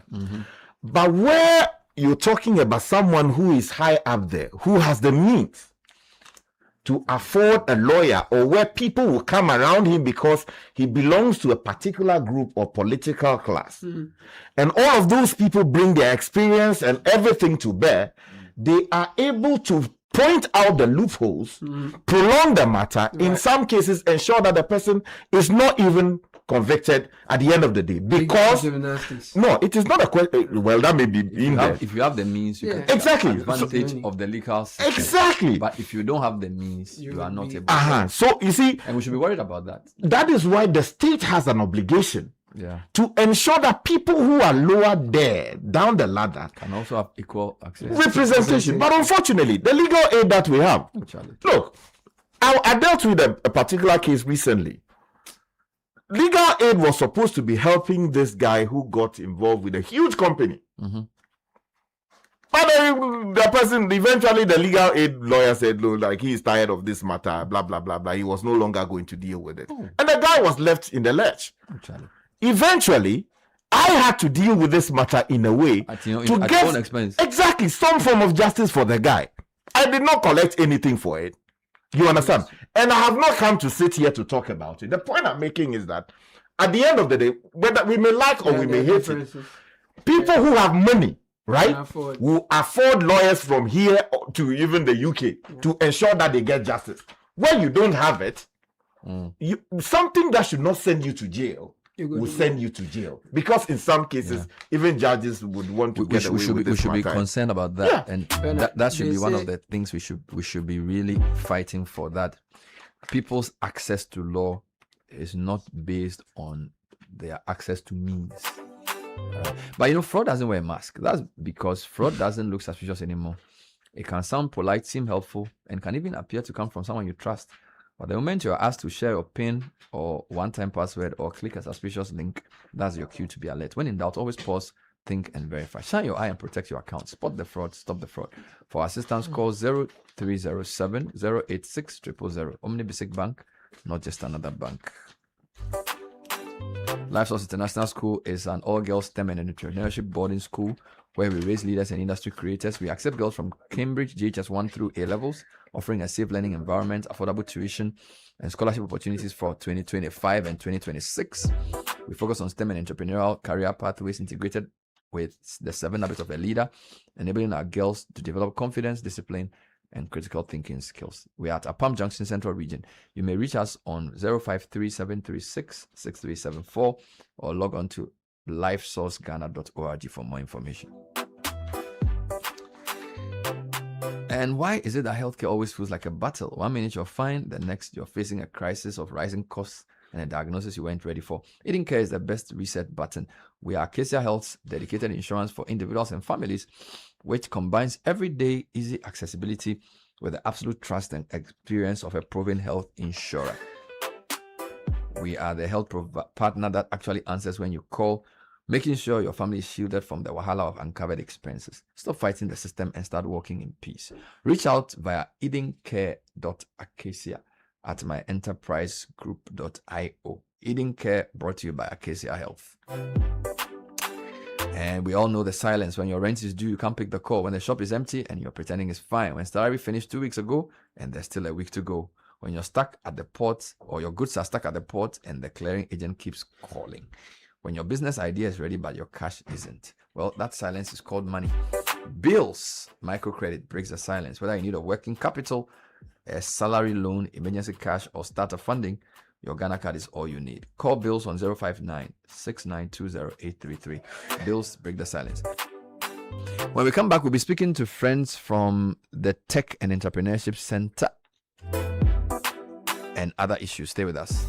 This is the City Breakfast Show, the city's biggest conversation.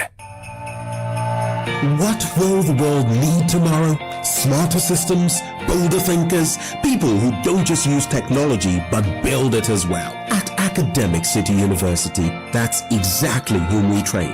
Whether you're starting your undergraduate degree or advancing with a master's program, from business and communication arts to engineering and computational sciences, our programs are built with industry for real-world impact. You won't just graduate with a certificate, you'll graduate ready to solve, build, and lead. The future belongs to those who are prepared. Are you ready? Call 0594 030 308. Academic City University, educating future-ready leaders.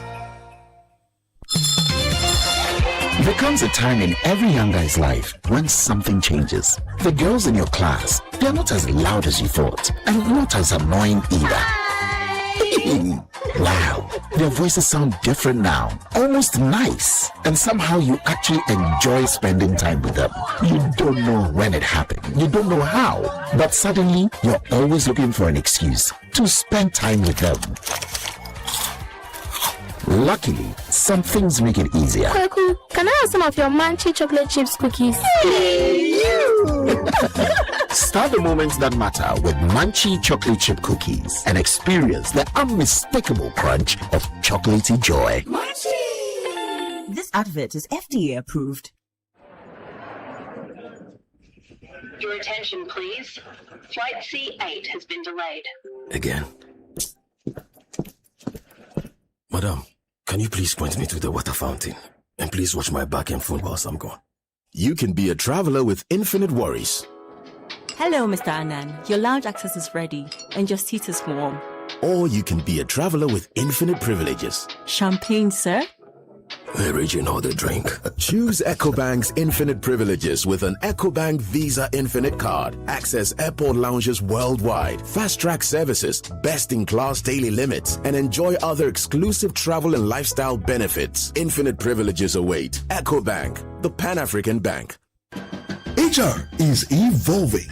Are you ready? Join industry leaders HR professionals, and business executives at HR Connect Conference 2026 for powerful conversations on transforming HR into a true driver of business growth and competitive advantage in Africa. The theme: from certification to competence, why elevating HR is critical for business growth and competitive advantage in Africa. The date, 30th and 31st of July 2026 at the Labadi Beach Hotel at 9 a.m. daily. Tickets are going for 2,000 Ghana cedis only. HR Connect Conference 2026. Connect, learn, lead, and transform.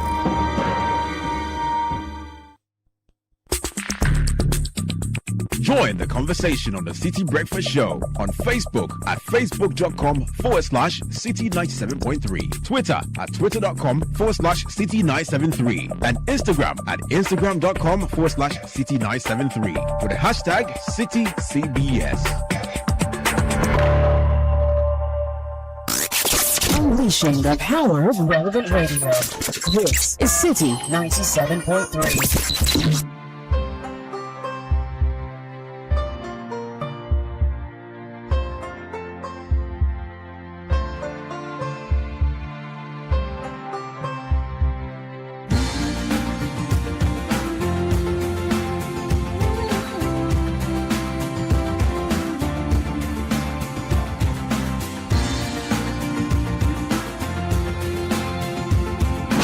The City Breakfast Show. Rise above the noise.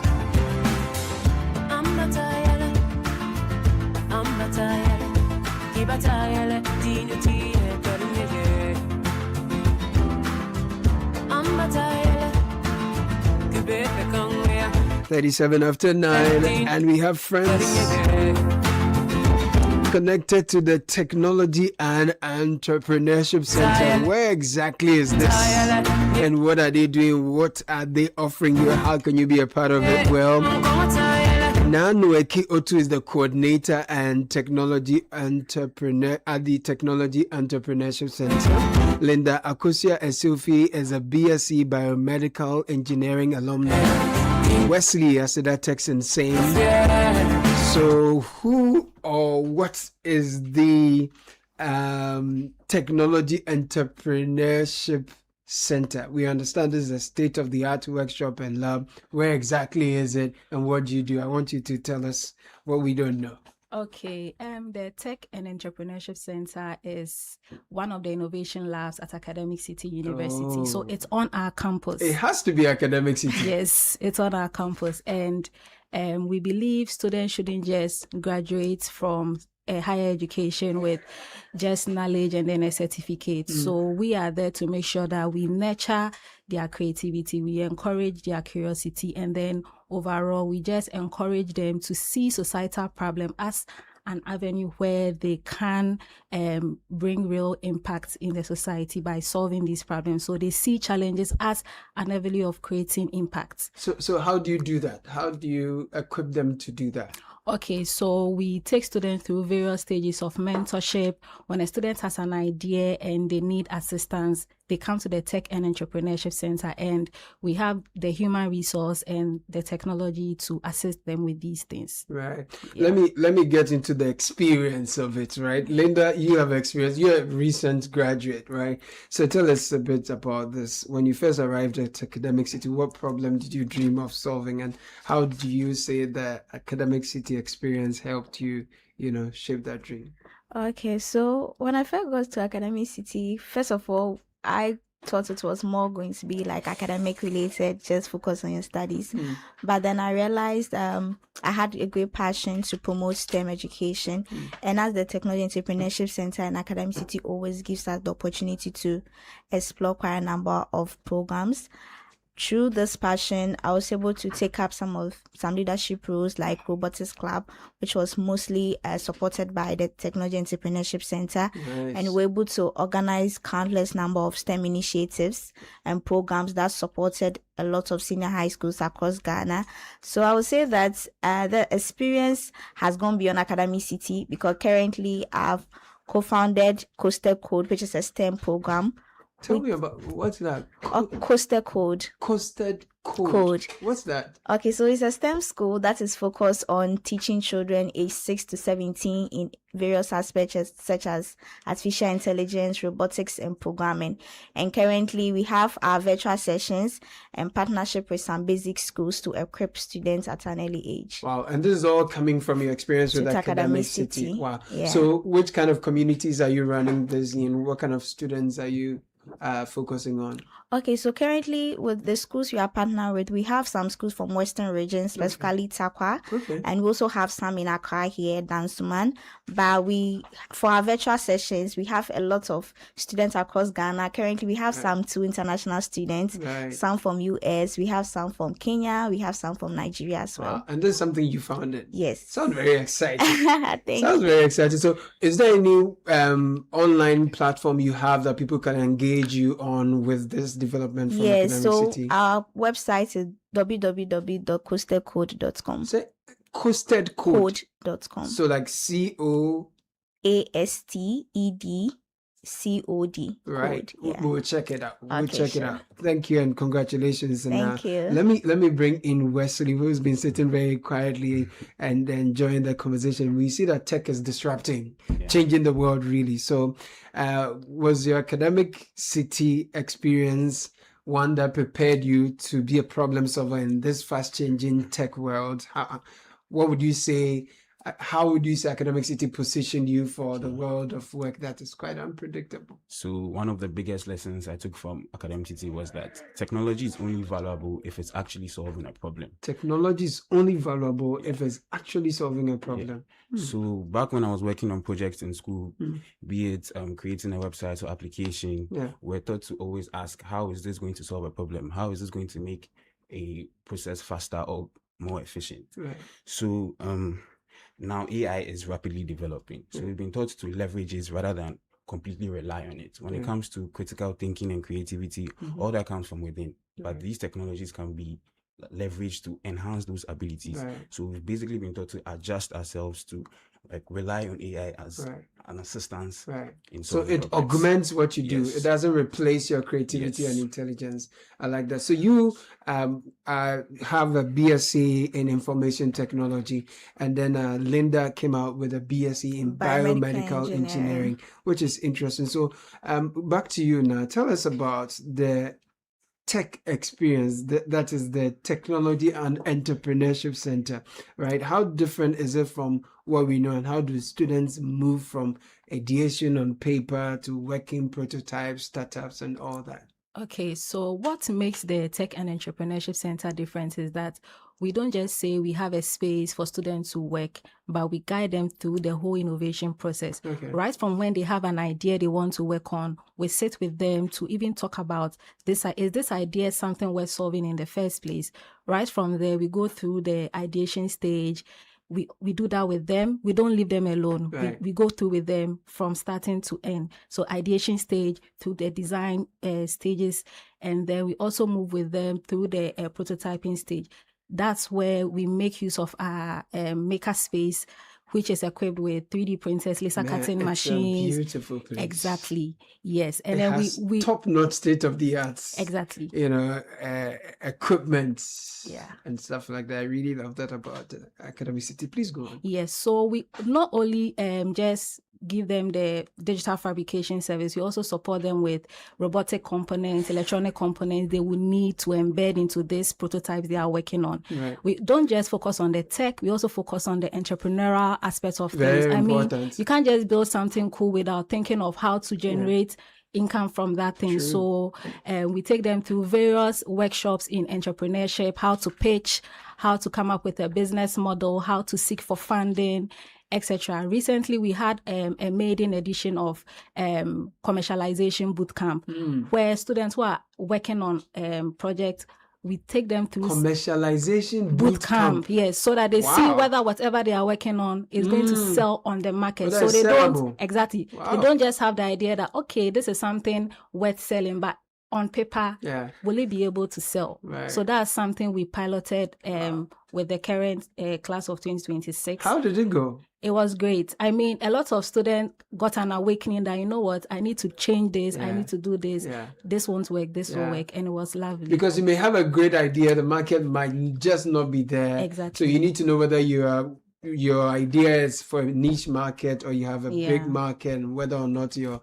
investors will be interested, potential angel investors, for example, will be interested in that and all. So Linda told us about what she's been doing out of school, and I'd like you to share with us also, Leslie, how this experience has helped you, whether you're starting something, any ideas you're working on, something out there already. So while in school, on my final year projects, I work with my team, that's Elvis, Isuman, and Timmy Henry. Shout out to them. Nice. So we created a African strategy game. Okay. So this game wasn't just for entertainment. It was a way to educate people about African culture and traditions in engaging ways. Okay. So when we developed the game, we realized that the gaming industry far exceeds just entertainment. We can actually educate people. We can preserve culture. We can facilitate curiosity, and having people play this game, we realize that we can actually create a huge so you're socializing the people to know the African concept through gaming.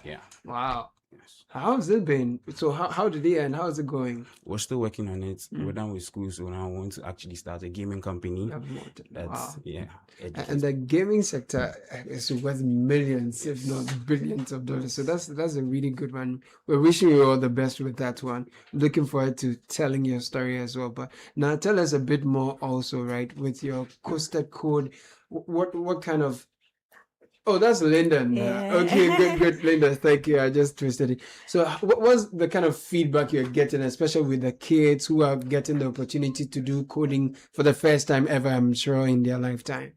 Okay, so with our experience, we try to break it down in a simpler term, because normally when we're in Academy City, some of the programs we did, especially when it comes to the STEM related, we're being taught to know our target audience.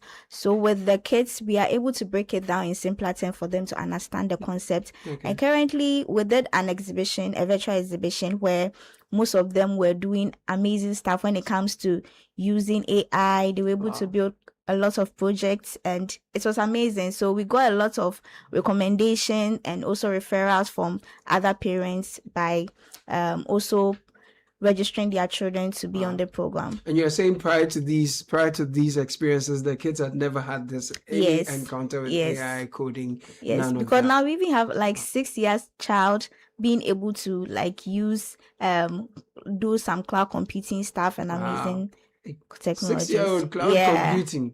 Wow, that's interesting. But every enterprise has some setbacks here and there. So share some experiences. What were some of the setbacks you had that give you a rude awakening? It was like, ooh, okay. Okay, so when we started, it was a bit of challenge because at that time I was in school. We started when I was in final year, and combining that with my final year projects and class work and other things was quite demanding. But then I learned more about time management and how to prioritize. But then my team were also amazing. So shout out to them, Frederick, Ellen, Kennedy, and Esther. They were amazing by supporting me. So I would say that at that moment I learned more about seeking for help by letting people assist me when they need be, so that I don't be overwhelmed, together combining that with my academics. Right. So learning to work, collaborate, that's exciting. What about you, Wesley? So we had several challenges. We're only a 3-man team, so we had some technical limitations with regards to animations and certain features we wanted to add to the game. But leveraging technology, we're able to overcome that. Also, working with people can sometimes be difficult, but tell me about it. And we learned it teaches you teamwork, right? Yes, and have open communication. That's true. I like that. Now I see that the name of the center is even interesting. You didn't say tech innovation, but it has entrepreneurship embedded in the technology, which is very exciting. So you have brilliant innovations. So the tech side has been taken care of, but how has the tech experience, that's the Technology and Entrepreneurship Center, sharpened your entrepreneurial outlook with these innovations that you have put out? So are you a social entrepreneur? Are you going full-blown entrepreneurship? What is the experience helping you with the entrepreneurship journey like? Okay, so I would say that normally we have learned that entrepreneurship is beyond you identifying the problem, but how best you are able to leverage on the opportunities available to make this useful. So with the entrepreneur mindset, I have it that not things cannot be like figured out at once, but sometimes during challenges, you know how best to adjust, seek for help, and other support, especially when it comes to mentorship. People who already have the lead in such enterprises, you get to learn from them, and through that you also be established as well. Beautiful. And this is a journey that is blossoming quite well. Leslie, what do you want to share with us with your entrepreneurial lessons in the tech environment? Okay, so for me, I'd say I've been taught to dream big, have good ideas, but that's not enough. We need to set up actions. So what I've really understood is I need to plan, set up milestones to track my progress, and that's very important. And when things don't go well, it's very important to stay positive and derive lessons from them moving forward. So resilience is one of the things you've learned from the tech environment, which is very important. Now, talk to me about, people who are listening, parents who want to give their kids a similar experience, or young people who want this kind of exposure, right? What opportunities are available through this tech space for young people who have great ideas but little experience? Okay, so one misconception out there is that you need to be like a tech person, or you need to be you need to be in the STEM field to get involved in some of these things, but it's a force, right? At the Tech and Entrepreneurship Center, we always say you should have curiosity, and then you should have the zeal and the willingness to learn. With just that, our doors are open to you. We will support you with mentorship, prototyping, design, entrepreneurship, any aspect of the innovation journey. All you need is to be curious and then ready to learn. Tell us when you're accepting your next cohort. Are your doors open or you're done? Yes, so admission is still ongoing. Okay. And you can reach out to the... Please go ahead. Okay, so you can call 053 101 2236. 053 101 2236. Yes, or you can also send you can also go to the website www.act.edu.gh. Perfect. Solid. And that will be sorted, right? Exactly. Good. For all your enquiries on admissions. Fantastic. Yes. And let me give Linda and Wesley the last word. Leslie, what would you like to Wesley? Yes. Wesley, what would you like to leave us with? I like to encourage every young person to dream big, but don't stop at that. Set plans, stay consistent, and most importantly, have faith and live for God. And there's really nothing you can't accomplish. I love that. Okay, so I would say that for any prospective students or anyone listening to us, Academy Citi gives the opportunity for children to think beyond the box, because I would say that my personal experience, it was beyond the degree. Right. I built confidence, I built my courage to lead, and also innovate in countless initiatives and other platforms. So I will encourage each and everybody to look out to coming to Academy Citi, because they will have a good experience. It's always great to hear young voices. Even better with you, Linda, Na, and Wesley. Thank you so much for passing through, and wish you the very best with tech and more. Okay, thank you. All the best.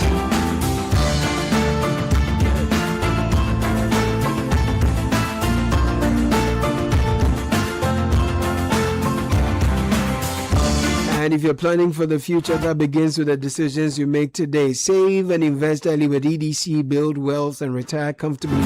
One clear sign of financial growth is when your money starts working for you through steady returns and long-term wealth creation. With EDC, you get personal fund management, flexible investment options, potential for higher returns, and financial security for retirement and future goals. Your financial independence is possible with EDC. Sign up today, 0302-610-400. Quick pieces of information for you. We'll return and tie it all up. This is the Citi Breakfast Show, the city's biggest conversation.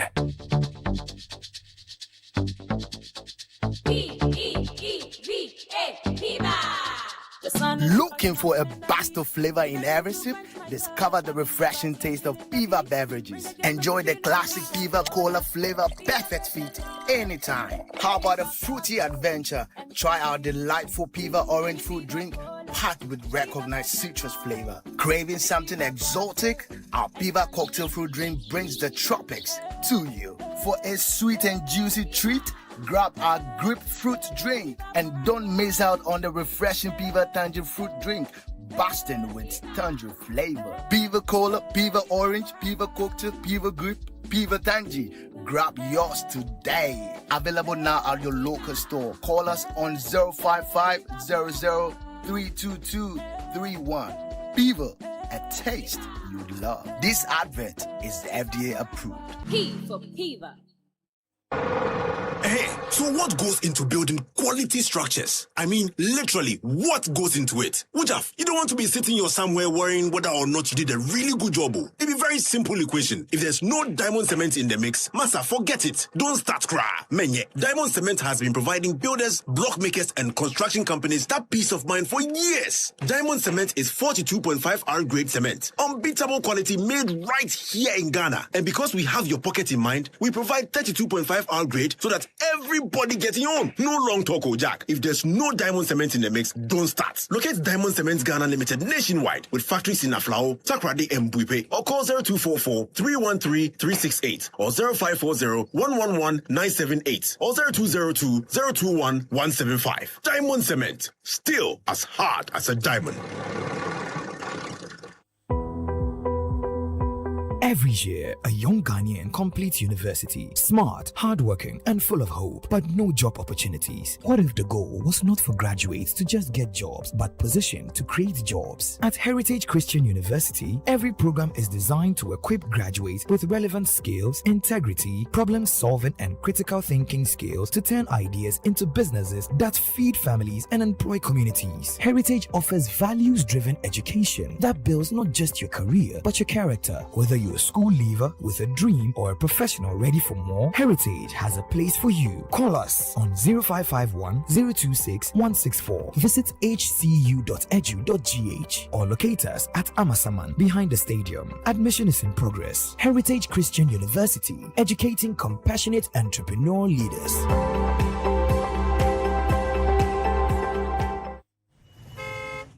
Oh, now in a traffic is still point, sir. Driver, police furnish insurance. Hey, my insurance will do on point. They just arrested someone whose insurance expired last month. Now, dear, last 2 years, and you're still going. Hey, where will I pass?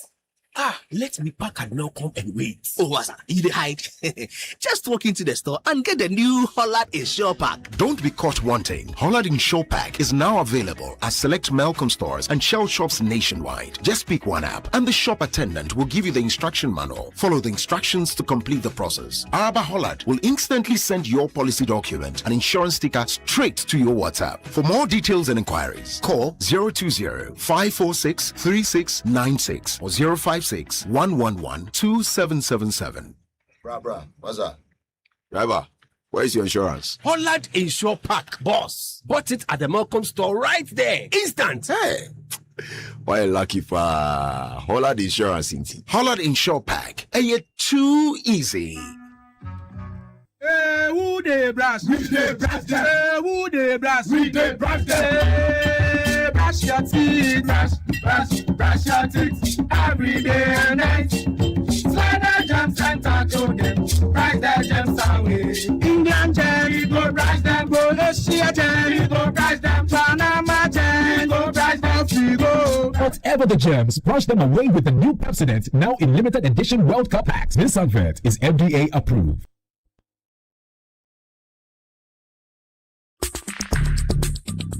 Join the conversation on the City Breakfast Show on Facebook at facebook.com/City97.3, Twitter at twitter.com/City973, and Instagram at instagram.com/City973 with the hashtag CityCBS.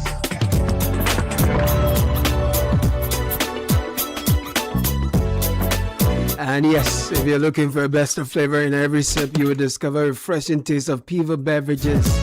Piva Cola, Piva Orange, Piva Cocktail, Piva Grape, and Piva Tangy. Grab yours today. Available at a local store near you. 0550-032-231. Call this number now. Fever Beverages, a taste you will love. There is great news from the camp of the Ongalicious Abinwaha promo. The promo has been extended to the 15th of August. And participation is even easier now. Submit 20 Onga powder promo sachets or 20 Onga shrimp tablet promo wrappers, or a mix of the two, still making a total of 20. Submit this to the Onga Redemption Center near you.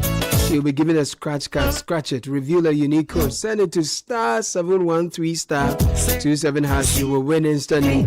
There is more than 4 million Ghana cedis worth of cash and prizes to be won, and that includes cash prizes up to 200,000 Ghana cedis, smart TVs, deep freezers, washing machines, kitchen appliances, and many more. Hurry, promo now ends on the 15th of August. So that you can dance to Onamanije. Now, some days business goes well. Other times, one unexpected expense can throw all your plans off channel. Especially when it takes you to Aboso Kaida side. Oh, spare parts. You go finish your money. And it's part of the hassle. When you need a little support to keep things moving, cash your crowd. Because Misika by Adishaman Savings and Loans Day for you. Dial *171# as an MTN merchant. Go to Financial Services, select Loans, select Misika, follow the prompts. You could qualify for an instant loan of up to 5,000 Ghana cedis. In times like this, you say to yourself, Misika day for me. And when you take the money, do well to pay back. When I enjoy. Thank you. This is where we say good morning. Thank you for staying with us. Antina is coming your way. Okay. Jennifer Bao will spend time with you this morning on Branch in the City. Yeah, J.